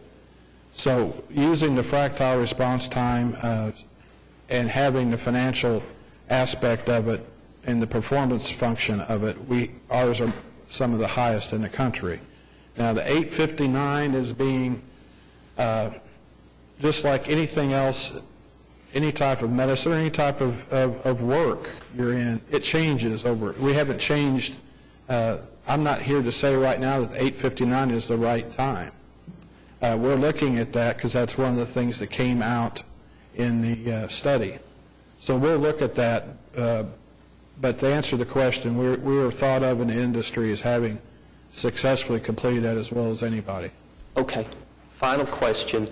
On page 10, I believe, of the slide presentation, it's the slide at the bottom of page 10. It's a part of section number 8 where we compare various costs and receipts. Oklahoma City, as far as cost per response, $339, Tulsa's $284, Dallas is $249, but when you compare the receipts per response, we have a much better, let's call it a gross profit from an accounting perspective. Can you talk about, one, why Oklahoma City's cost per response is higher than those two locations, and then, if you can, elaborate a little bit on the comparison of the cost per response with the receipt per response? Okay, first of all, on the cost of Oklahoma City versus Tulsa, it takes more unit hours in Oklahoma City. That's a ambulance with 2 people ready to respond to a car, EMT and paramedic. It takes more of those because of geographic differences and population density. I see. So it takes more hours here to get the response time standard as it does in Tulsa. Okay. That's the reason for that. The difference in with Dallas, first of all, they don't do all the transports in Dallas. It's a fragmented system. That's why there's been so much Medicare fraud and so forth down there, because the private sector does a lot of the non-emergent work and also some of the emergent work that fire doesn't want. And there's no response time standards. I see. There's promises and there are goals, but there aren't specific, actual, contractual, finable type response time requirements. The reason why you are marginally better on receipts is simply a factor of the patient mix. Okay. And that's a difference, between commercial, number of people that have commercial here, the benefits within that commercial, you have a little higher rate of people on the utility program. Okay. That's the makeup. Okay, thank you. Any other comments or questions for Steve? Yeah, Gary? Yeah, just real quick, Mayor. And I know this has gone on for a long time, but excuse me, there's been a lot of discussion about response times and the cost of the system. And I think it's important for our people that are watching and out in the audience to understand that IMSA doesn't set the response times, we do. And we determined a long time ago what the response time was going to be. We drew the geographic zones that they have to come in compliance with. If the response times, or if we think the response times are too much, whatever, we change that here, but that's going to drive the cost of the system no matter who does it. And the response time drivers, so to speak, is the same whether it's, no matter what your emergency service you're talking about. You want to have less cost in the fire department, increase the response times. We're adding stations and people on the fire department so that we can maintain a response time in an ever-growing city. But if you want to change the response time for them, then you can lower the cost. And the same thing is with the transport system. So I don't want people to think that IMSA gets to pick and Paramedics Plus makes their profit off of a response time that they get to do. We set that here. And if we think that it's inaccurate or if we want to change it up or down, we can do that here as a policy. But it's going to drive the cost of the system up or down one or the other. So they simply deal with a system that that responds to the public in a manner that we set as policy here on the Horseshoe. I just think that's important to understand. It is important. Yeah, Larry, do you want to say something? Yeah, along that same line, Steve, correct me if I'm wrong, but the IMSA has a board of trustees, and there are two representatives from the Oklahoma City Council that sit on that, Councilman Mars and Councilman Shadid at this point. Is that correct? That's correct. You're also on that board a number of representatives of local hospitals. Would you articulate in Oklahoma City on the board which hospitals are represented? Baptist and St. Anthony's. Okay. And then every month at your board meeting, you take and you get a very detailed report on the response times, both for Oklahoma City and for the non-beneficiary, I think they're called, areas that are looked at to make sure that the Paramedics Plus is adhering or not adhering to those response times. That's correct. And in addition to that, the board also reviews a medical analysis of what the outcomes were by different protocols, and if there's exceptionally high or low, those are discussed and the reasons for them articulated again to the board. Is that right? By the independent medical director. So we have a tremendous influence on what goes on as far as the quality of medical service. And it is a medical system. It's not merely transport that IMSA is involved or that Paramedics Plus is involved with. It's our responsibility, yes, sir. Thank you, sir. Jim, what's the timetable from here? We're have not picked the date in September, but in September we will bring this back for another discussion item regarding that. We'll have the analysis, financial analysis done on it as Councilman Ryan requested. We'll provide the side-by-side comparison that Councilman White's requested and have another discussion at the Horseshoe, and then we do need to make a decision in October. Actually, you don't have to make a decision. If you don't make a decision in October, it goes on. It's an opt-out provision, so if you make no decision, then we continue on. So you don't actually have to make a decision in October, but I would schedule an October time to make a vote on it. Okay. Steve, thanks very much for you and your staff's time today. Steve. Thank you, Mayor. First of all, I would like to say that I think sometimes your organization gets a lot of negative complaints for one reason or another, and I know that the presentation here today was very in-depth, and there's a lot of questions that will be left to be answered.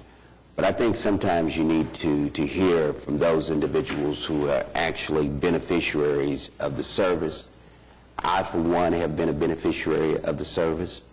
The business that I am in on a daily, monthly basis, I have individuals who have been beneficiaries of the service. And I want to tell you that I have heard of stories from cities like Dallas. I've heard of stories from cities like, California.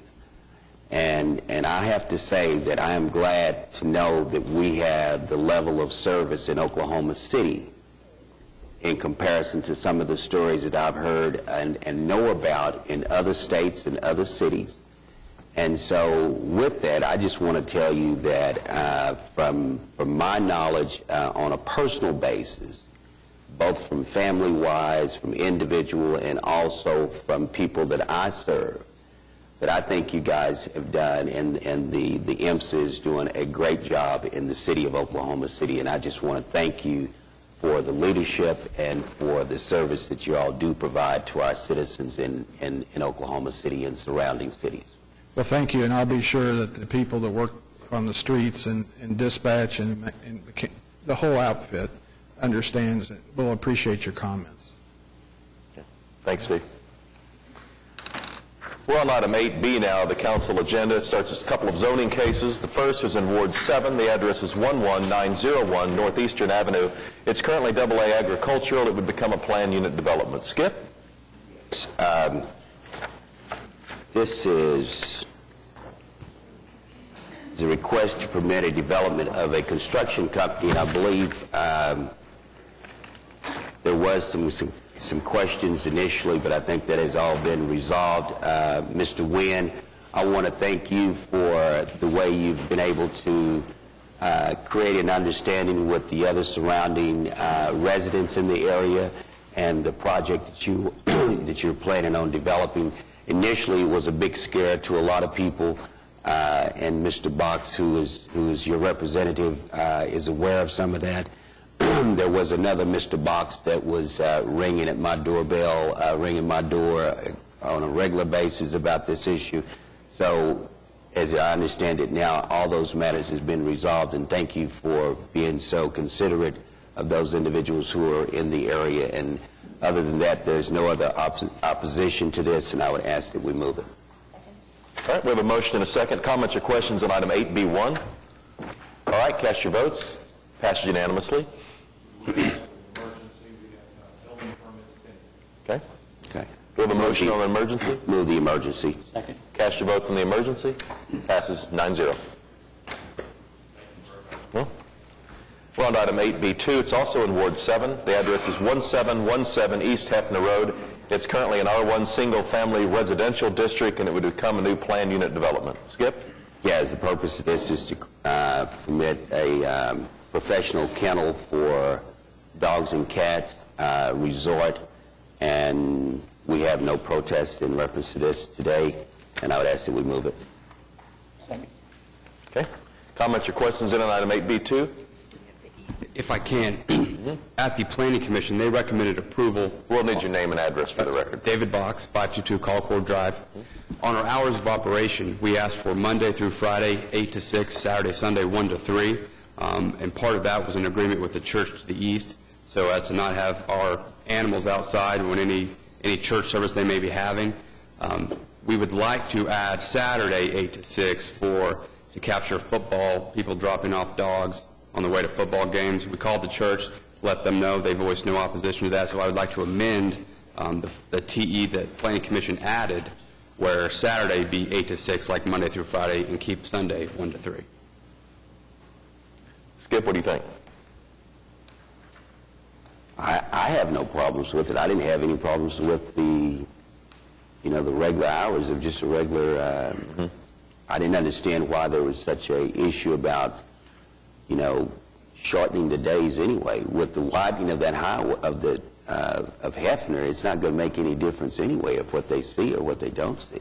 Okay. I agree. The pastor voiced some concern that he has trouble getting his congregation to listen to him anyways, and if there were dogs outside barking, it might add to it. So we agreed on Sunday to only have the facility open 1 to 3, so as to help Pastor White out. That's a good one, Mr. Box. Thank you. You can have 8 to 6 by me. Thank you. All right, we'll have that amended then accordingly. Skip, amended to 8 to 6 on Saturdays. All right, you have a second? All right, cast your votes. We're voting on item 8B2. Passed unanimously. Thank you. We're on to item 8C. This is a request from the City Rescue Mission to expand its efforts. Yes, thank you, Mayor. I see Tom is here. We've discussed this previously. Dennis, do you want to just kind of run through the plan briefly? Well, I just want to make sure that the council knows, Dennis Box, on behalf of the applicant, an opportunity arose where we were able to acquire the additional building. There'll be no additional numbers added. This will provide an opportunity for us to separate the men with the women and children, so we just have a larger campus. The restrictions that were placed on the previous special permit will apply, and we had no protest at Planning Commission. This is a really wonderful project. It's something I know has been a goal for a long time of the mission, and the acquisition of that property kind of completes the campus down to I-40, and I would enthusiastically make a motion to approve. All right, comments or questions in on item 8C? Cast your votes. Passed unanimously. Thank you. Thank you. Item 8D, and this is the third time we've seen this one. This would pull us in compliance with state law. I think the council's pretty aware of what we're talking about here. We have a motion and a second. Any comments or questions on item 8D? All right, cast your votes. It passes unanimously. Item 8E, again, this is the third time we've seen this before us. This will help our sterilization fund for dogs and cats. Comments or questions on item 8E? Cast your votes. Passed unanimously. Item 8F, this is a public hearing regarding our redistricting plans. This is the second time this has come before us, so it will appear one more time. Is there anyone here wishing to speak on this item involving redistricting? All right, how about a motion then to move it forward? Cast your votes on item 8F, and it passed unanimously. Item 8G, again, a public hearing regarding the shotting of horses in Bricktown. The last meeting I asked about peer cities and what they might be doing. City manager reported back to me that it's about 50-50. About half of our peer cities have these ordinances in place, half do not. I do note that we're not seeing any opposition going forward, and this is generated by the industry itself. So if there were opportunity for disagreement, you'd certainly be hearing about it. And we aren't hearing it yet, so I'll take a motion to move it forward. We're voting on item 8G. Cast your votes. Passed unanimously. Item 8H, this is introducing an ordinance that deals with solid waste, and I think Jim has Marcia prepared. Right, Marcia's going to come up and do a presentation on this. This is a rate adjustment for our solid waste fees. We don't take rate adjustments lightly, and we're not on this one either. We are recommending a multi-year rate adjustment, as we've done in the past, to soften that rate adjustment as we go forward. And with that, I'll turn it over to Marcia. Good morning, Mayor and Council. It's an honor to be with you this morning. With me are Debbie Reagan and Brett Weingart. The rate proposal, as Mr. Couch noted, is for a total of 5 years.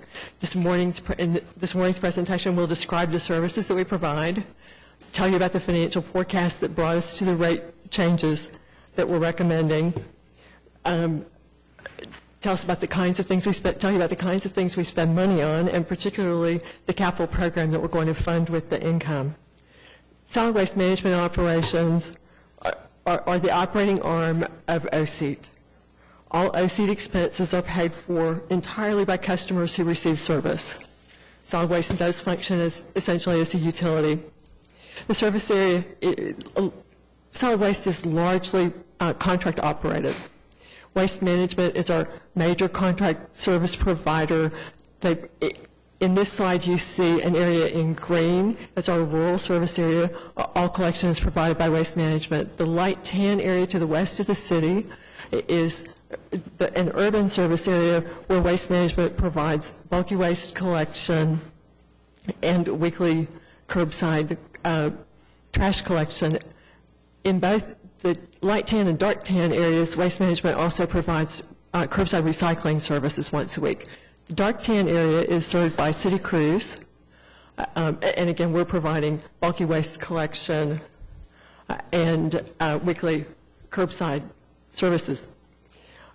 OSEAT's entire service package has, since 1994, included bulk waste, recycling, semi-automated collection of plastic carted waste called polycarts. In addition, we collect weekly solid waste. We provide weekly solid waste services to some small businesses and commercial establishments. We also fund rates to pay for we fund street sweeping out of these funds. We collect illegally dumped material, freon-related appliances, and storm debris. As you know, we're collecting storm debris in much of the city in small areas this week and throughout the month. The financial forecast makes several assumptions. 90 days of working capital is provided in all the rate options. A 1.5% annual growth rate in customers is assumed and is very traditional for OSEAT. It provides for an annual 5% increase in equipment prices, which is very much the history, and a 4% consumer price index increase for our contract service providers, with the exception of street sweeping, which is 3%. We cash purchase most equipment, and in this case, we're proposing debt financing of a facility. moving on to the rate changes. There were no solid waste rate changes last year. However, this year we're proposing a 3.5% across the board on all fees and charges. If you're a residential customer with 2 poly carts, right now you're paying $17.20 a month. That's going to bump up 60 cents this fall to $17.80, and again subsequently in future years. Commercial and business rates are higher, and they are selected by cart. Again, our commercial and business service is very limited. It's mostly provided by the private sector. I've jumped a page. Could you? Thank you. You're paying about $20 for one cart. If you get our commercial service, you may be able to get it elsewhere. It's a competitive process. It increases about 68 cents. Debbie, could we go to the previous page that I skipped completely? Thank you. If you wanted an additional cart, more than 2, you'd be paying $3.03 a month for that, a 10-cent increase. If you left more than 4 yards of bulky waste at the curb any month, we'd ask you to pay $9.12 a yard for that in coming years. Okay, let's skip the commercial page. Thank you. We review our rates with peer cities, both cities of similar sizes in the Southwest region and locally.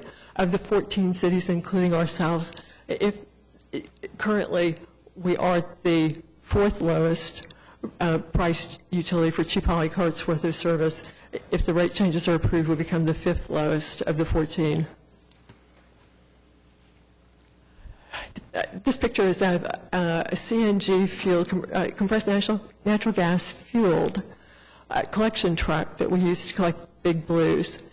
We've been testing use of CNG trucks for 2 years. What we have found is the fueling cost for the CNG trucks are about $50 of fueling compared to $134 of fueling for our diesel-fueled trucks. The cost of a CNG vehicle is between $40,000 and $50,000 more, but at today's prices for diesel fuel and natural gas, we're looking at a 3.25-year payback time for compressed natural gas usage. You know that there's also an air pollution benefit to our use of CNG. We're really excited about it. Something else that I didn't think about is that the trucks are actually less noisy. That a diesel engine is quite a bit more noisy than a CNG engine. So it's making an impact on our noise in neighborhoods. Marcia, can I just ask, what is the average lifespan of one of these vehicles? They're 4 to 5 years. They're a very short life because of the wear and tear on the body of the waste that we collect.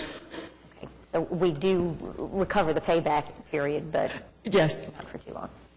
Yes, from a technical standpoint, it's close, but it's desirable for other reasons, and we're pleased about those other reasons as well. We'll have to monitor in the future long range as CNG prices change. Okay. The other thing that's coming to OSEAT, we're proposing construction of a $1.5 million CNG fueling facility. That would be debt financed as opposed to cash financed in this plan.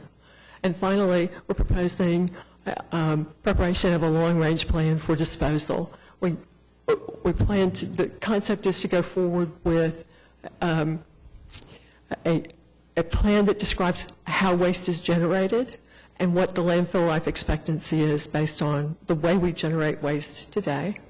In the second phase, to come after we get that primary information, we would talk about policy options for changes that may or may not be desirable for solid waste for the very long-term plan, making certain we have plenty of disposal capacity for the future. With that, I'm happy to answer questions about the solid waste rate ordinance. Mayor, if I could make just a couple of comments on it. In the next couple of weeks, we're going to be bringing forth our community survey on our services provided.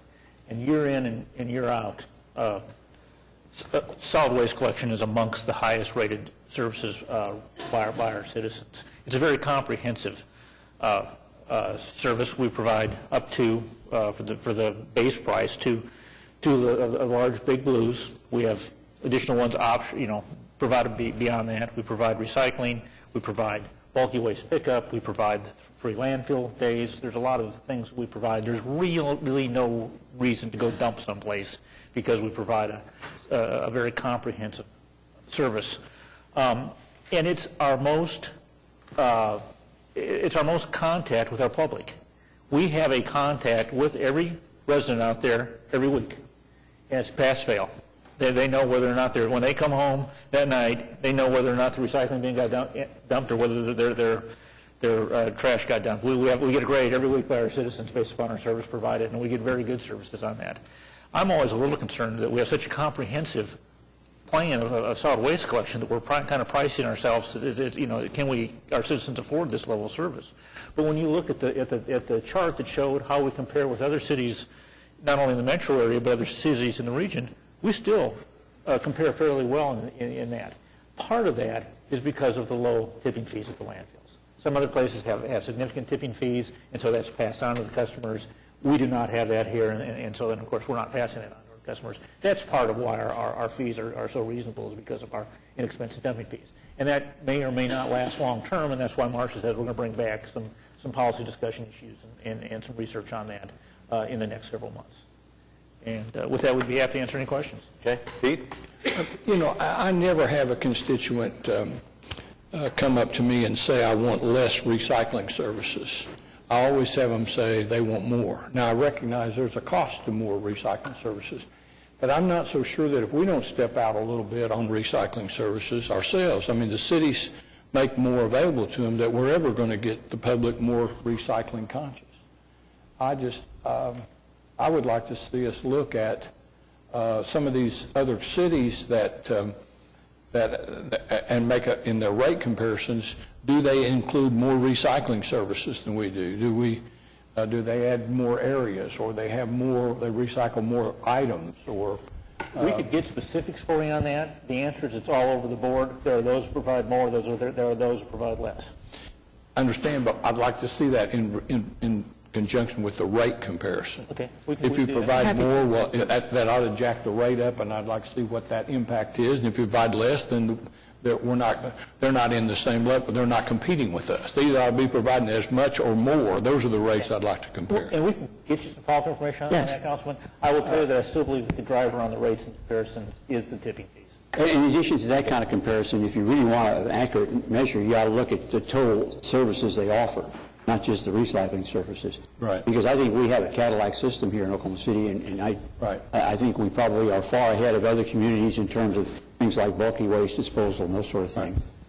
I completely understand. I mean, I know what our service is, and I'm not discouraged by what we provide, but I just would repeat, in my effort to continue to be as redundant as possible, no one ever asks me, ever, to reduce recycling services. Everybody that ever comments says, I'd like to have more. Pat, and then Larry.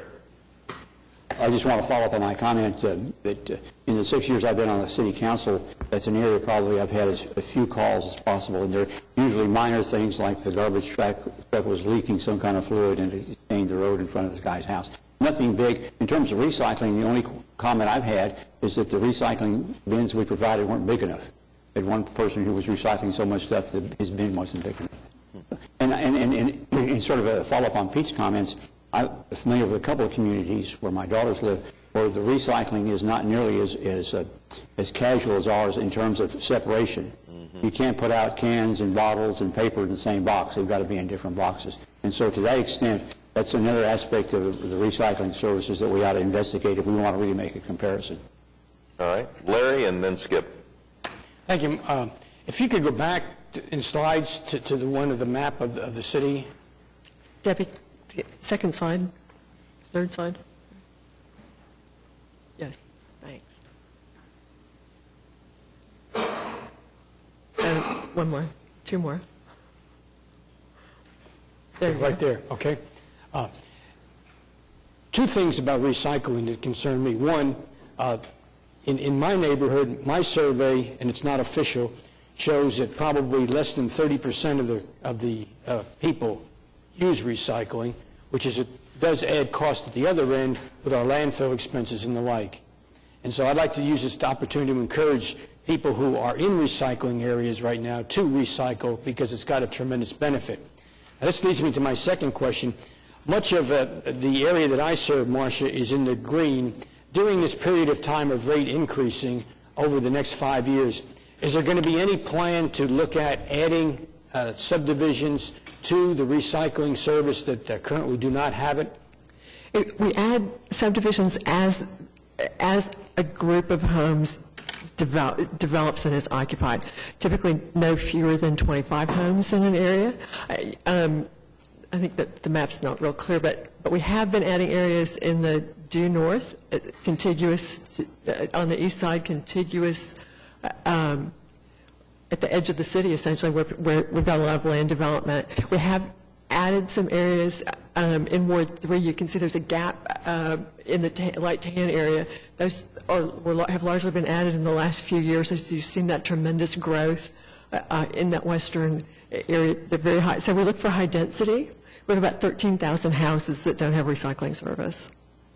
So is the answer, if a neighborhood is out there and has more than 25 houses, they can petition you all to get recycling, and you'll take a look at that and to see if you can provide it? Yes, the solid waste manager, Jim Lynn, maintains a list. We look at it at least annually.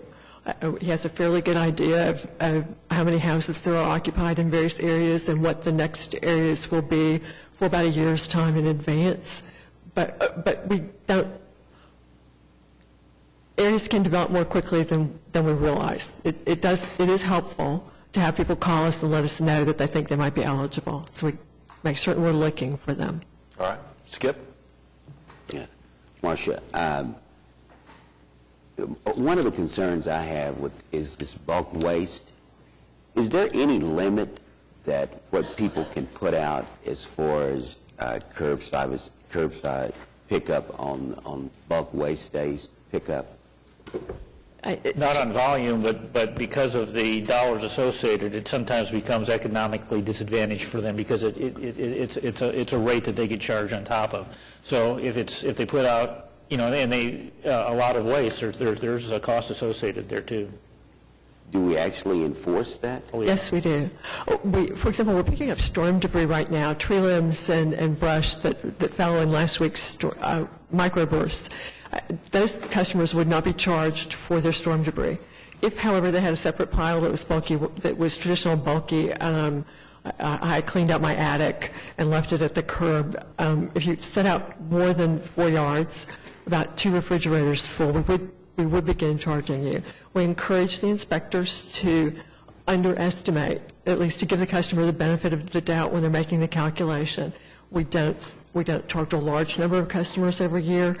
It's maybe $1,000 a month.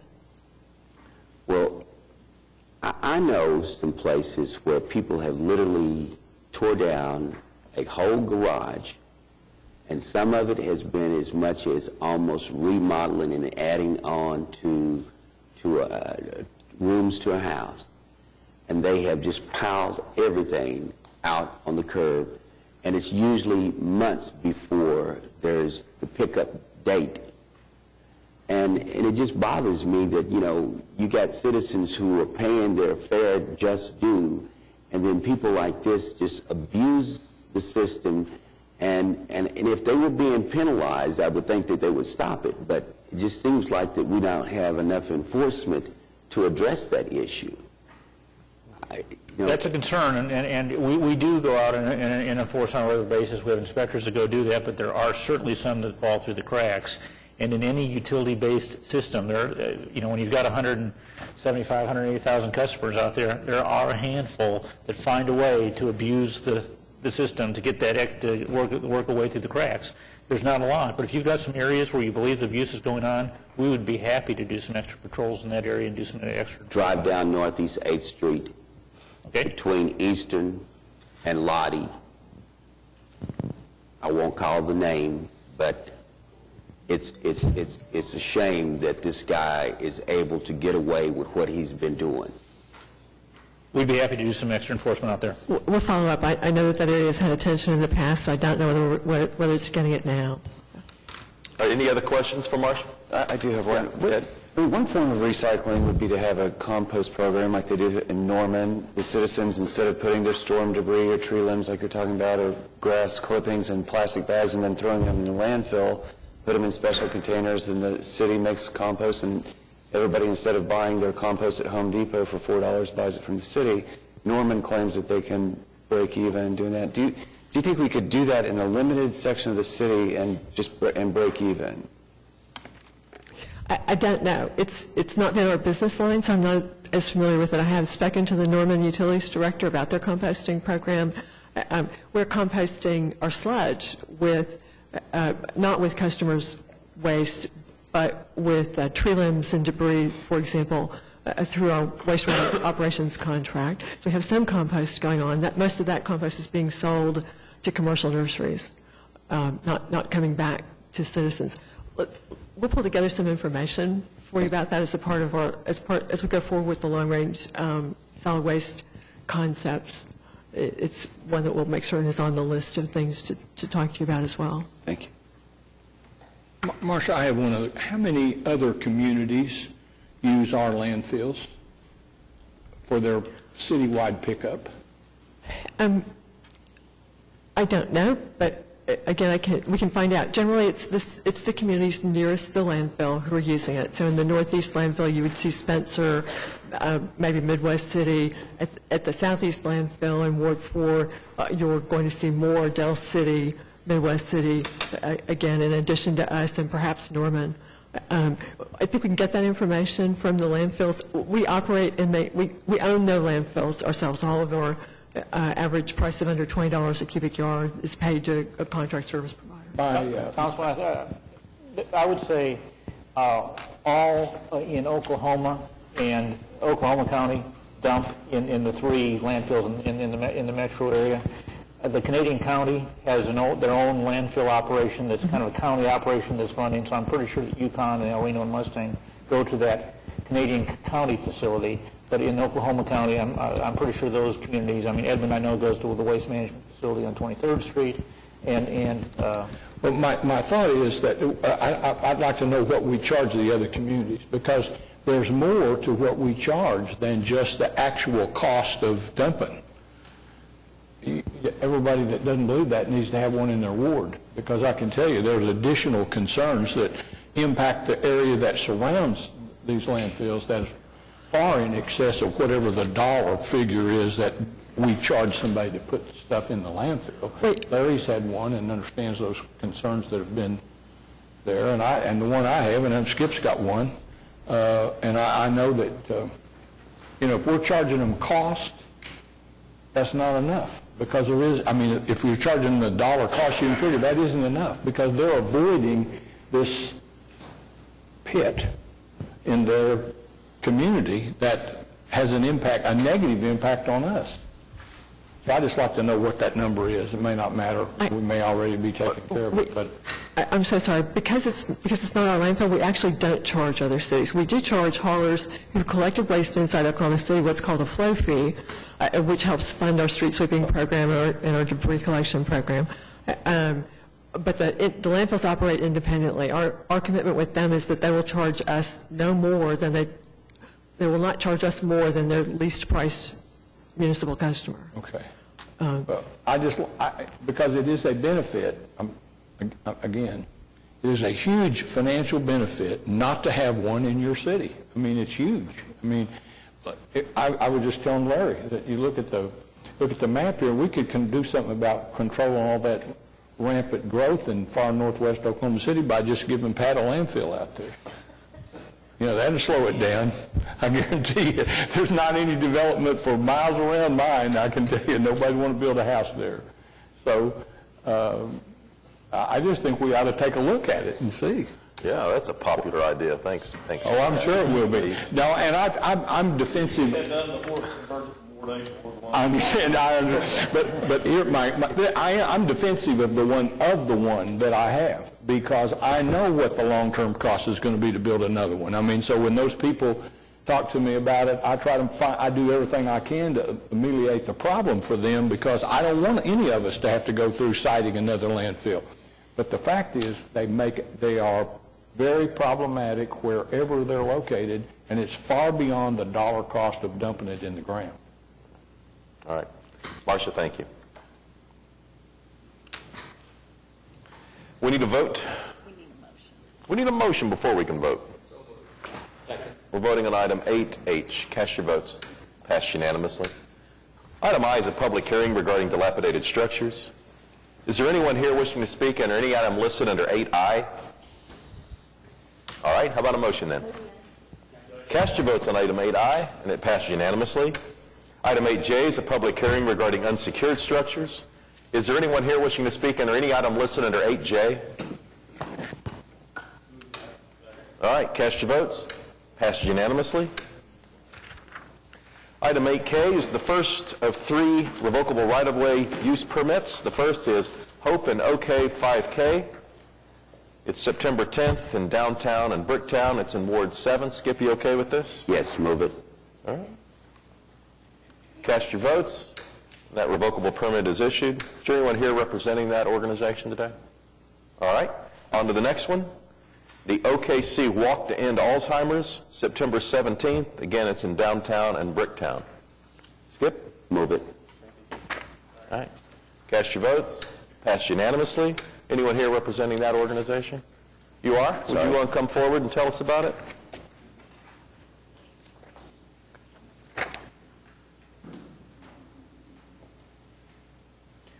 We will need your name and address for the record. My name is Sarah Jones. I live at 2416 Northwest 55th Street. I am the walk coordinator for the Oklahoma City Central Office. I'm sorry, of the Alzheimer's Association. This is formerly known as the Memory Walk. It has been renamed and rebranded as the Walk to End Alzheimer's, so this will be the first time we have this walk under that name. It will take place September 17th. We're going to start registration and check-in at 8:30 and kick the walk off at 10. All right, and where should people gather on that morning?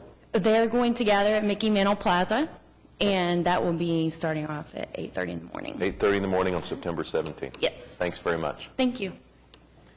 Item 8K3 is for Recovery Fair, which is September 10th on Northwest 25th Street. This is in Ward 2, Ed, and Summer Kaladi is here. Summer, you want to come up? And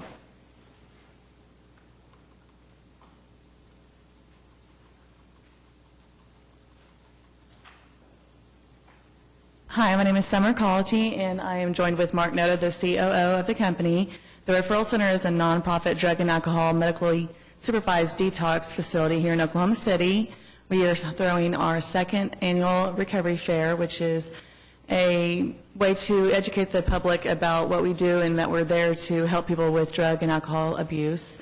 The event is Saturday, September 10th from 10 a.m. to 6 p.m.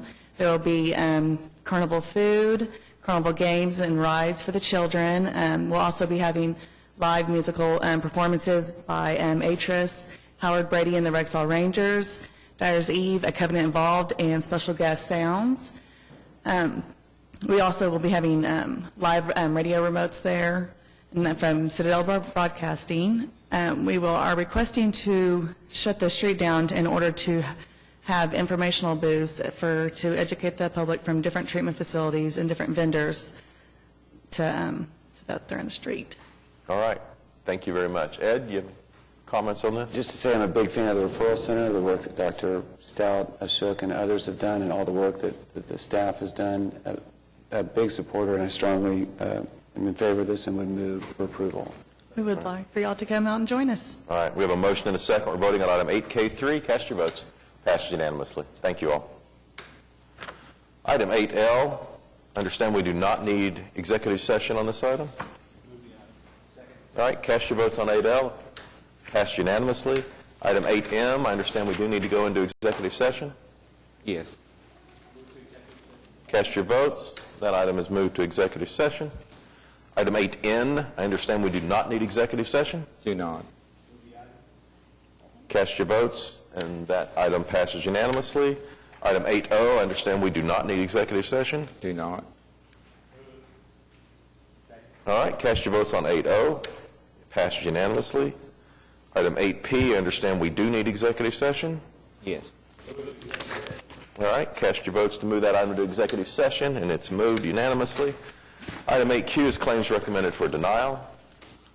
I know we have a couple of people that have signed up. Is there anyone else who did not sign up who has an item to speak to on claims recommended for denial? All right. Adele Cudjoe.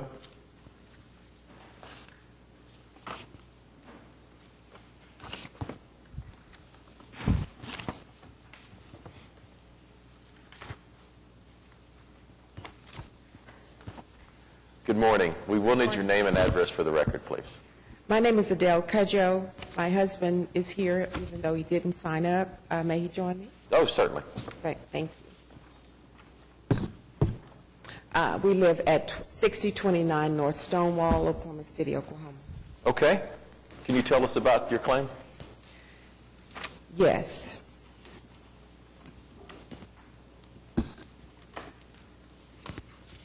The rainfall of June 14th of 2010 resulted in 27 inches of water in our residence. We filed a claim within the time limit. Our claim states that we feel that the neglect and lack of proper maintenance by the city caused or contributed to the damages in our home. We well understand that rainfall is an act of God. I understand from the letter we received from the city that the city is not, according to state statutes, responsible for surface water, which I'm assuming is flood water, and that if I understand the letter correctly on the last page, it states that the city is not responsible nor under any obligation to protect the individual property owner from such instances of surface water. Our contention is that even though we as property owners are responsible for the maintenance of our property, as I forestated, the fact that the floodwater came into our home as a result of neglect on the part of the city to maintain the creek, Deep Fork specifically, had contributed to our loss.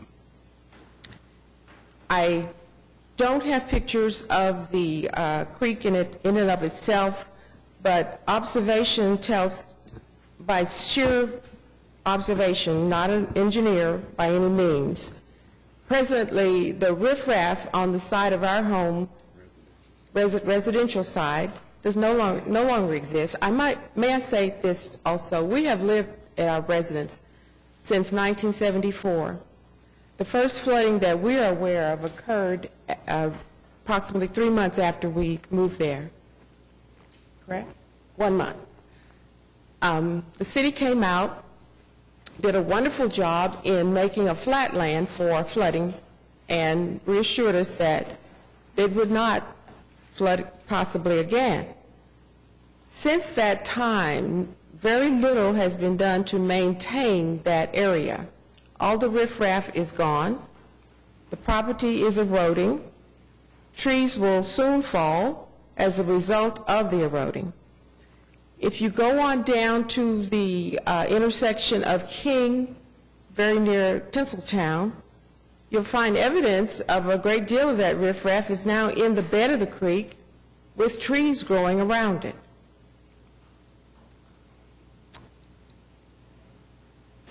It is my understanding, as I said, that the city maintains the creek behind our home. I know that ODOT does contribute to this, but we have been told that the city is responsible for the area of the creek directly behind our home, which is why we're here. We understand that we as property owners are responsible, but we also feel that the city shares in that responsibility in that it has not been maintained.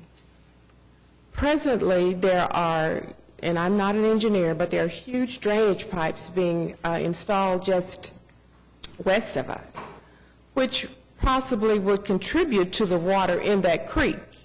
Now, the water in the creek right now, the level of the creek behind our home is at a substantial level.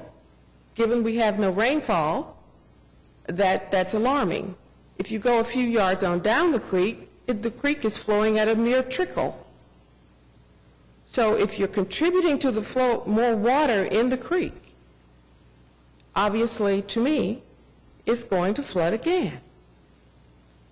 And it is concerning. I know we've been denied. I understand that. I understand all the cases that have been cited in our denial letter. We're simply here as property owners to implore you to take a second look at the fact that you do, hopefully, assume some responsibility in what happened to us as property owners on June 14th of 2010. Well, first of all, I want to tell you how sorry we are that that happened to you. I know that was a horrific event for a lot of people. Let me bring our legal staff up and see what our options might be as a council. What can you tell us about state statute that she was citing about this particular case and what our options might be? Good morning. Amy Cronk, Municipal Counselor's Office.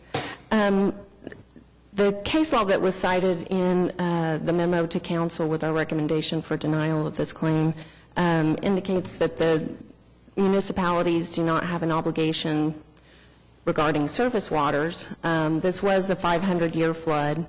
The claimants do live in an area that FEMA has designated as a moderate hazard for 100 to 500-year floods.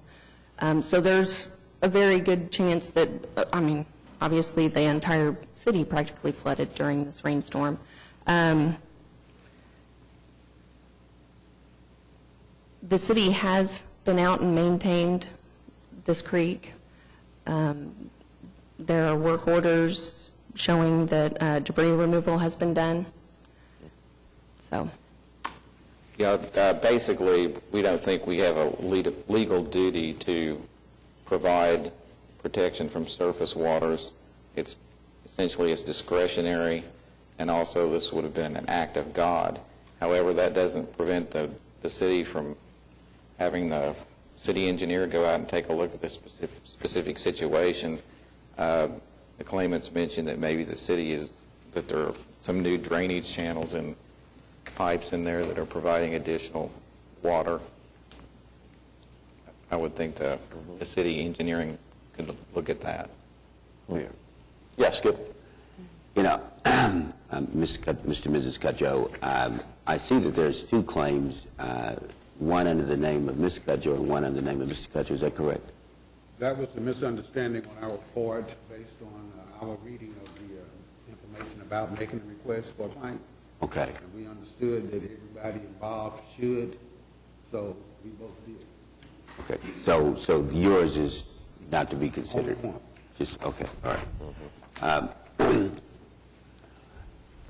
You know, after this incident, there were a multitude of residents that live in this particular area that was directly affected from the flood. And I and Debbie Martin, and we went out because of the number of calls that came from the residents from that area, and met with them to hear their concerns. And of course, one of the biggest concerns has been for a long time that the Deep Fork Creek has had a major negative effect upon a certain geographical area of that creek where many of these individuals reside. You know, and after that, we got information from the Department of Engineering and also, I guess, from ODOT as to who was actually responsible for some of the maintenance of the channel. I don't know whether or not we have actually received the information from all those particular entities that may have some direct or indirect impact as it relates to the channel itself. I do know that there's been several individuals, I think, that have filed litigation in reference to some of their concerns as a result of the flood in that particular area. I would just like to know if we could defer this, and as Kenny had mentioned, that our engineering department, based upon what responsibilities did we have or do we ever have as it relates to the land itself and the channel. I know that there's some issues as it relates to easement, and a lot of the homes in the area that abuts up to the Deep Fork Creek area, there is a very big question as it relates to whether or not we have access to easements, because there's not, and some of the developers that develop some of these areas did not allow enough easement for the city to have access to. But I think in order to have some level of comfort in reference to knowing exactly what impact, if any, negative or positive, I think it would be fair to allow some time to find that out. If that's Are you referencing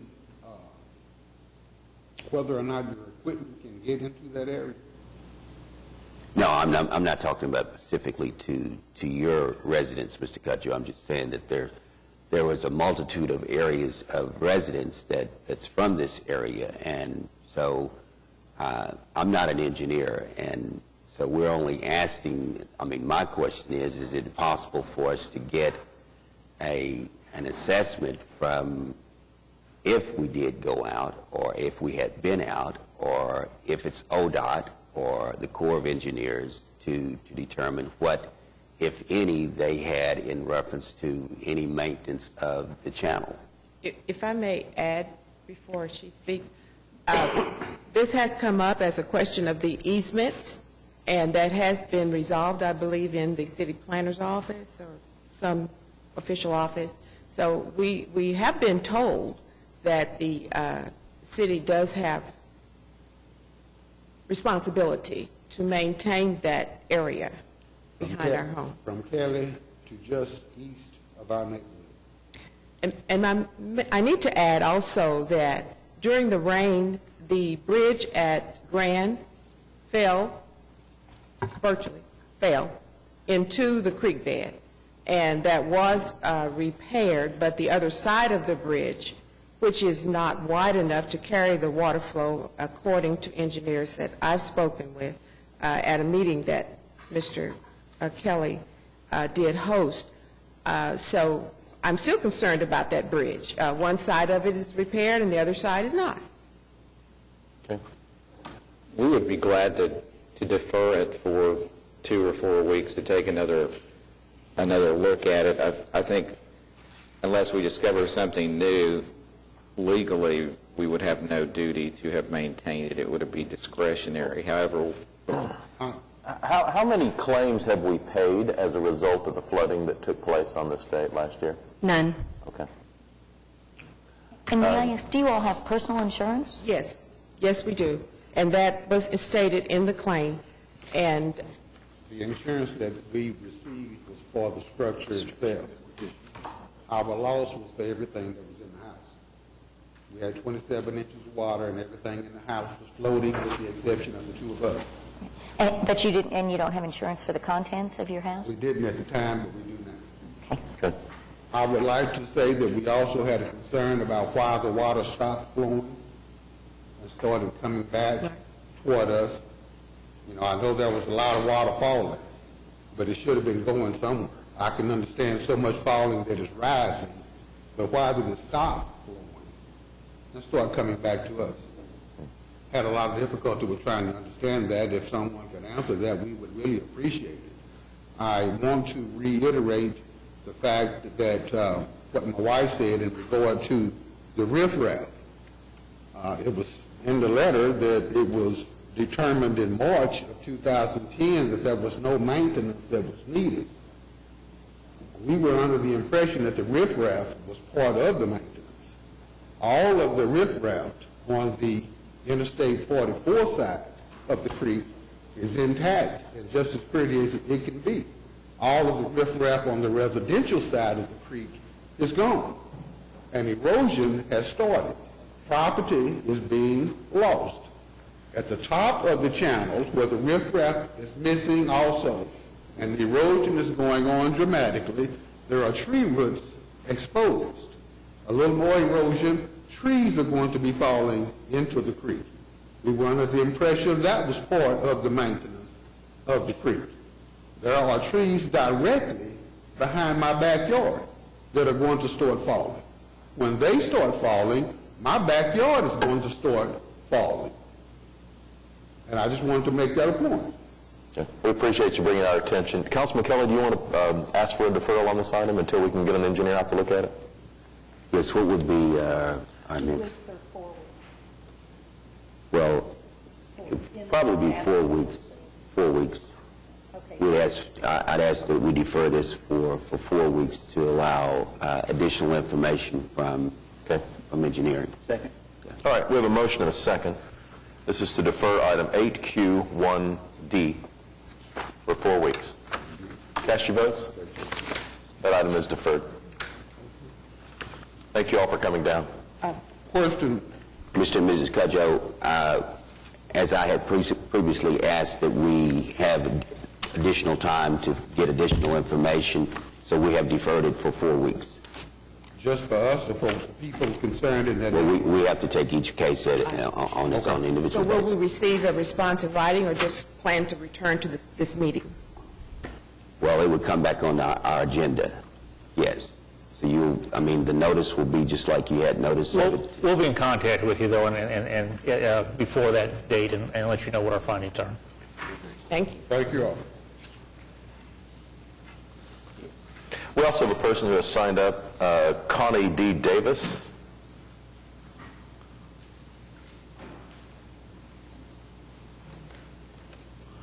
Hi. Hi, you might want to pull the microphone down just a hair. We'll need your name and address, Connie, for the My name record. is Connie Davis. I live at 6034 North Stonewall Avenue, Oklahoma City.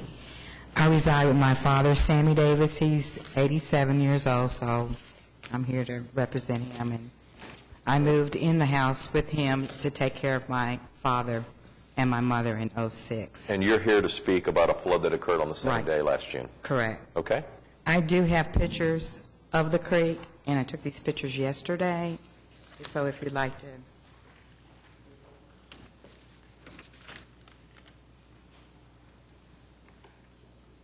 And I also put some of the pictures of, of the house, actually what had happened.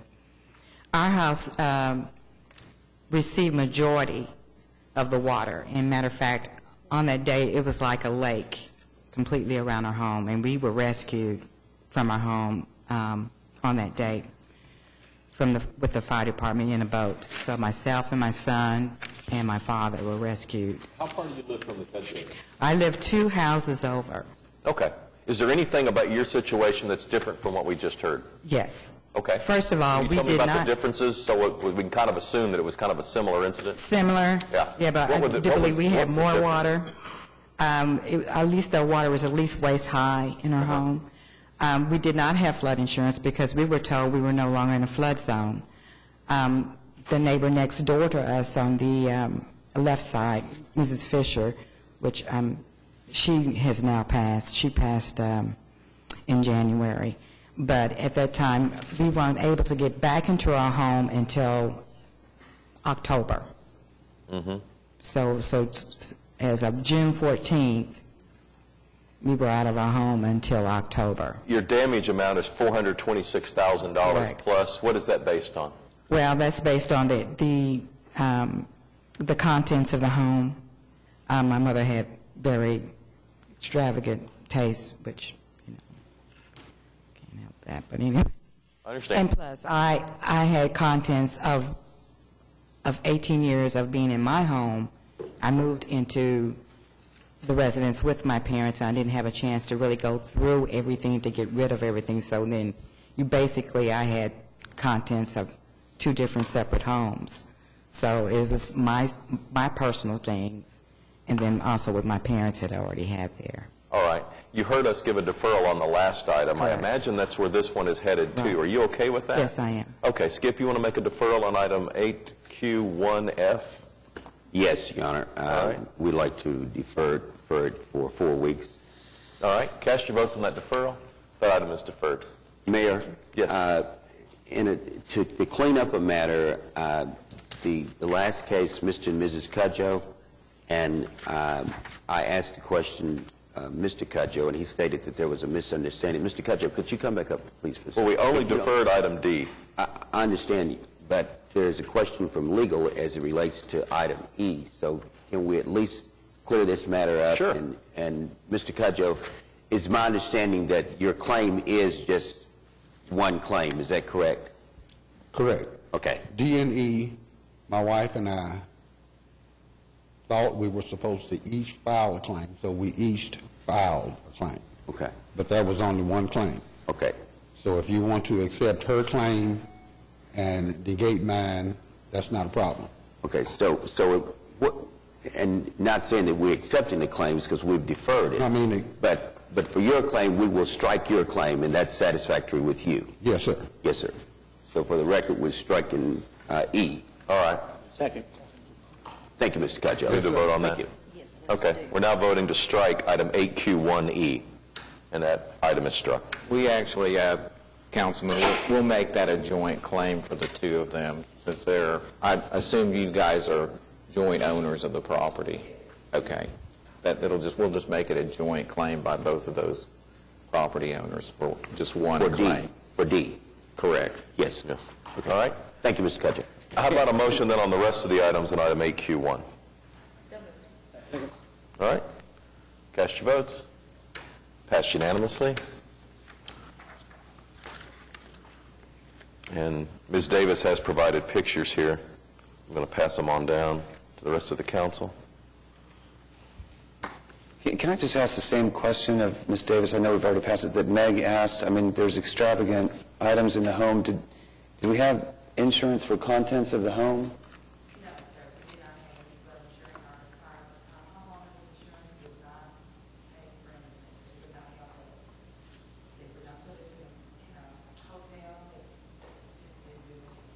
Okay, thank you. So basically, everything we've had to redo and purchase has been on our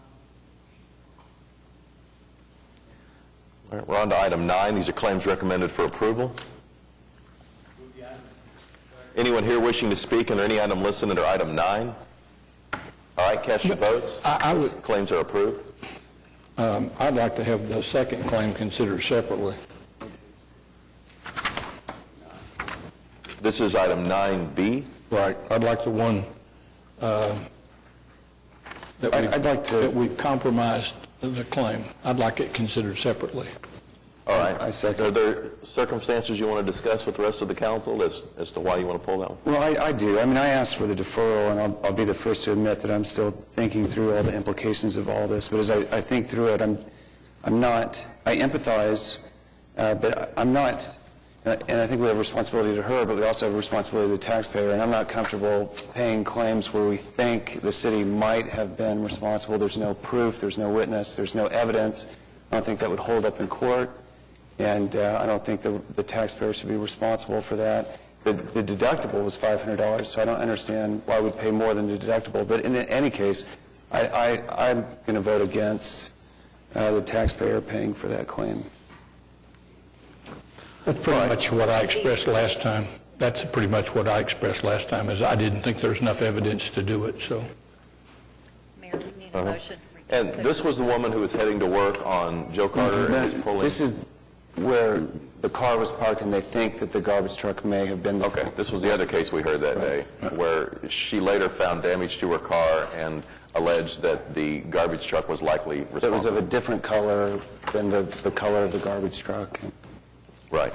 Okay, so how about a motion then to consider item 9A1B separately? Pete, you want to make that motion? I so move. Second. Okay, so your motion then is to deny that claim? Yes. Okay. Everyone clear on what we're voting on? Mayor? Yes. I'm sorry. How did we... A yes vote would be to deny paying the claim that's under claims recommended for approval. Okay. All right. A yes vote is to deny just this one item. And this was her, she was agreeable to compromising the claim for half of the amount, but even if you deny her claim, she would still have a small claims case if she wanted to bring that. She would still have legal options. Okay. All right, ready to vote? All right, cast your vote.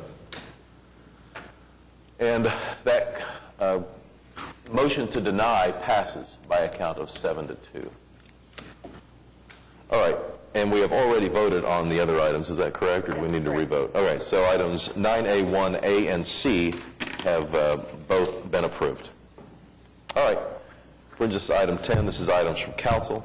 First is a resolution approving travel expenses for Councilman Kelly for the National League of Cities event. Second. Cast your votes. Passed unanimously. Skip, thanks for doing that. And Pat, you want to get us started with items from council? Thank you, Your Honor. I have two minor items. First of all, I'd like to congratulate OG&E on the job they did last week. That microburst impacted a number of our citizens, and OG&E probably didn't satisfy all the citizens in terms of rapid restoration, but they worked hard and got most of our people back on pretty quickly. And in a couple of instances, they were helpful to me personally when I had some constituent problems out there, so I wanted to express my appreciation. The second thing I'd like to ask from the city manager is a report. A couple of weeks ago, probably longer than that, we had a long discussion about an incident that happened in Bricktown involving some kind of curfew issue, and I'd like to get some kind of report. The police were going to conduct an investigation. I'd like to hear what the reports their investigation was, and if there was something happened that was wrong, what steps that they have taken to correct those things. We're finalizing that report now, and I hope to have something to you shortly. Okay, good. Thank you. All right. Thank you, Your Honor. Skip. All right, Meg.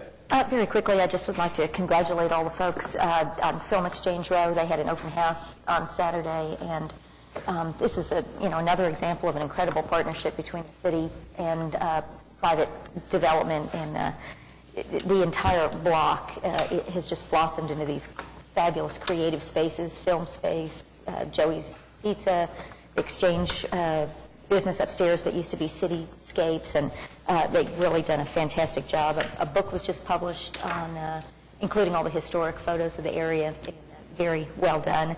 And I also had a chance to spend some time down on the river over the weekend. We had a major rowing competition. We had folks from 35 different states, I think, in town, and the Boathouse District is just taking such great shape, and there were rave reviews from everybody that participated, so I also want to just recognize all the efforts that are happening down on the river. David? Thank you, Your Honor. Just to mention that I'll be at the Brookwood Neighborhood Association this evening, and just a general comment that I would encourage every citizen to, if they're not currently a member of their local neighborhood association, to strongly consider it. It really does so much for the neighborhood when you have as many members pay their dues and attend the meetings as possible. And if you live in a neighborhood that currently does not have an active neighborhood association, to contact the Neighborhood Alliance, and they'll be very helpful in helping you get one started. Thank you. All right. Pete? Larry? Yeah, I'd just like to encourage all the neighbors of Musgrave Pennington to mark on their calendar Neighborhood Night Out on September 13th at 5:30 at St. John's Church. Under Angel Harrison, the Neighborhood Association is planning a big festive occasion for that particular night out.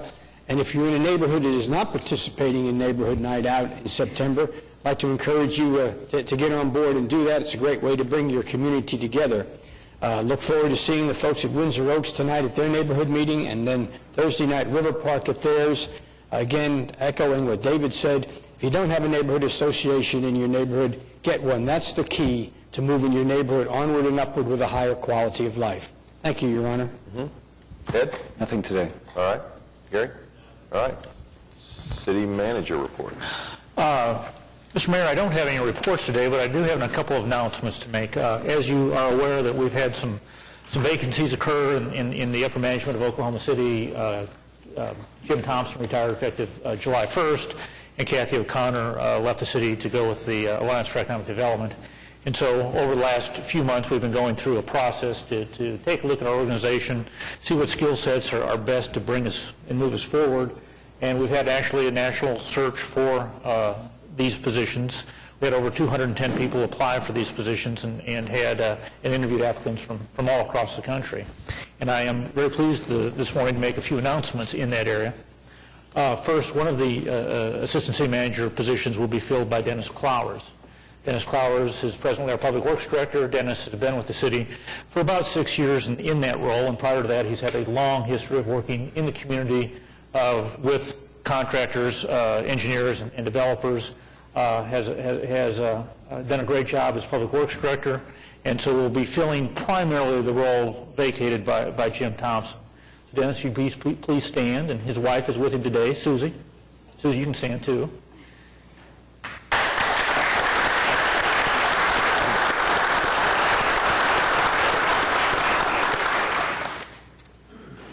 The second Assistant City Manager position will be filled by Laura Johnson. Laura's been with the city for nearly 30 years, has a great background in a variety. Nobody knows municipal finance much better than Laura Johnson. She brings she knows municipal law, municipal financing, bonding issues. She's very meticulous in her area, and will be a real asset to our office. And Laura is here today. She's been finance director for 8 years or so. Laura, please stand. And she's joined with her husband Ken and her son PJ. And so we welcome them to the...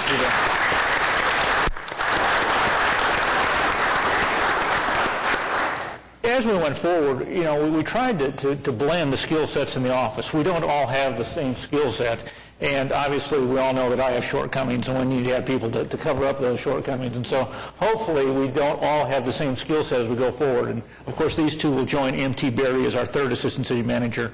And I think amongst the three assistants in mine, we're going to have a number of we'll be able to cover a number of areas that come out. And of course, none of this is possible without the great work of the 4,000 employees that we have that make it all possible. As Dennis moves into the position of Assistant City Manager, his Public Works position is vacated, and I'm making the appointment of Eric Winger to become the Public Works Director this morning. Eric, if you please stand. Eric has been with the city for, 10 plus years, and has been involved in a number of high-profile projects, whether it be originally with the ballpark, whether that was the arena, and of course most recently the last 10 years, I guess, with the Maps for Kids project, which the Maps for Kids, the school system still has some challenges ahead of it, but I don't think anybody cannot say that the Maps for Kids project has not been successful, and we delivered on what we promised, at least on the infrastructure side of things. And Eric's done a great job with that. His wife, Sunny, is with him today. They have 2 daughters that are not with us today. And so Eric, I want to clarify this a little bit, because how is this all going to work? Eric's going to continue with some MAPS 3 responsibilities. And be Public Works Director at the same time. He will not be involved to the day-to-day MAPS 3 operations like he has been presently, because that's not possible. So we're going to backfill him a little bit in that area, and he will be transitioning out of MAPS for Kids.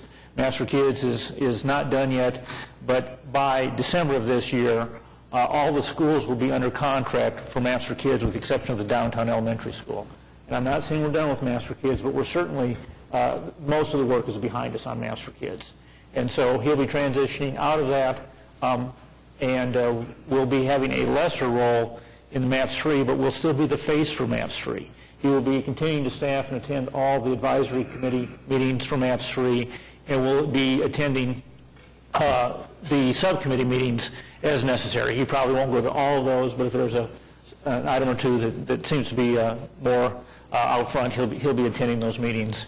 And it's going to be an interesting workload. We haven't got it all worked out yet as how we're going to go forward with it, although it's not totally dissimilar, quite frankly, to what I did 12, 13 years ago when I ran the MAPS 1 project office and was the water utilities director at the same time, and did that, and it didn't kill me. And I'm convinced that we can go forward without killing Eric. Mr. Manager. As we go forward. Mr. Manager, I have one objection, and they both have promised me that they would see it through. Dennis promised that he would see through Hefner, and Eric promised that he would see through Edwards Elementary School. So can that be in their contract? We can work that out. Yeah, Councilman, we can work that out, but we do need to put an end to the list of the additional items for Edwards. And so I'm very pleased with this. I think this team will help the city move forward in a positive direction, and I'm very pleased to make those announcements today. Appreciate you, Jim. And we have one citizen who has signed up to be heard today, Joshua David Zambrano.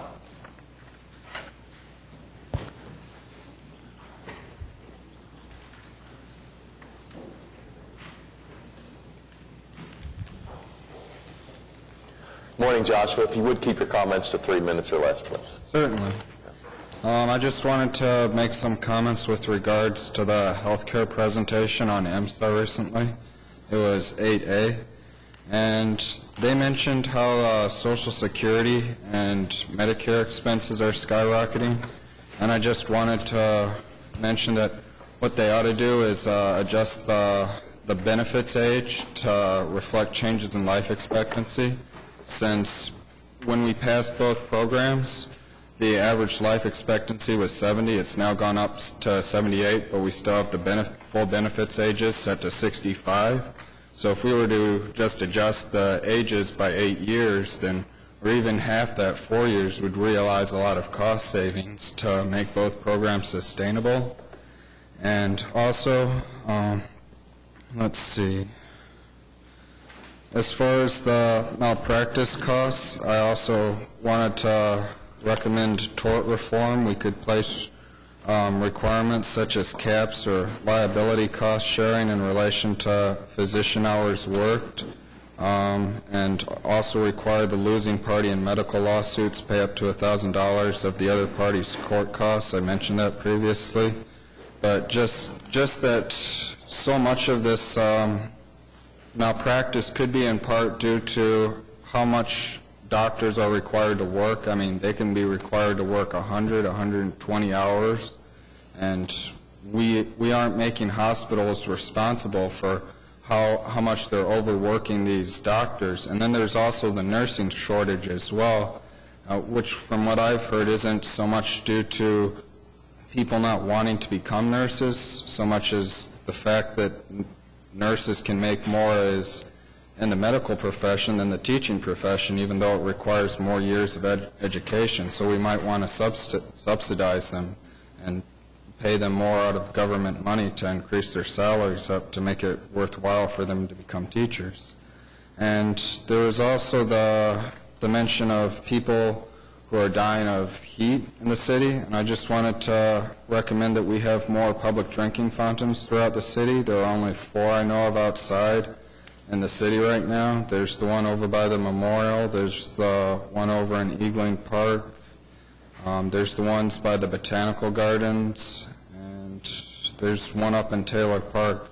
But we don't have very many of those, and it might prevent heat-related deaths. And then the other thing I wanted to mention is the lack of the bus stop shelters. Many of them don't have any shelter overhead, so you've got a lot of people sitting outside in the heat while they wait for our public transit. And I just wanted to recommend that we look into that as well. And finally, with regard to the turnover rate due to, what was it?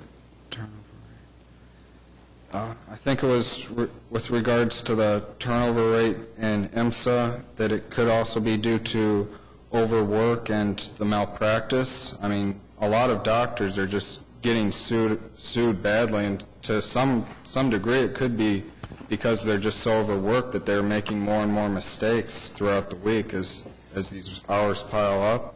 And it could also be due to frivolous lawsuits. Because they're working so many hours, they don't have time to deal with these lawsuits. So what we might want to do to try and provide a detriment, I guess, but anyway, just to try and stop people from creating these frivolous lawsuits, we could require the losing party pay up to $1,000 of the other party's legal fees, and again look into the nursing shortage to just try and stop this turnover rate, because I think those are all behind it. It's not necessarily that the program, the EMSA, is paying too much to doctors or anything.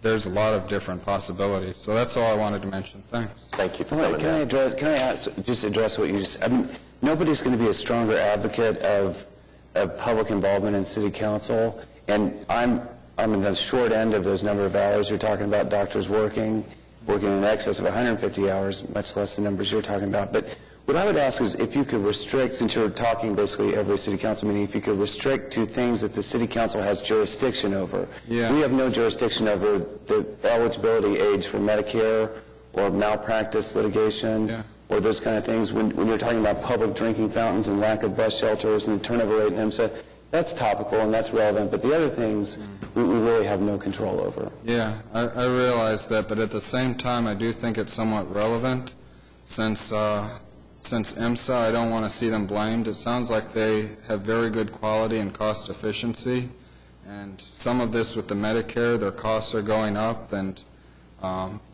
also with the malpractice and the tort reform, this could all be affecting them. And so I do think it sheds more light on what's causing their costs to go up.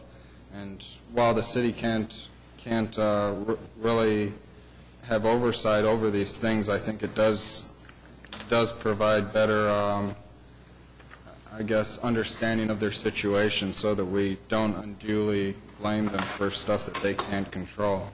Thank you. Just give it some consideration. Thank you. Okay, thanks.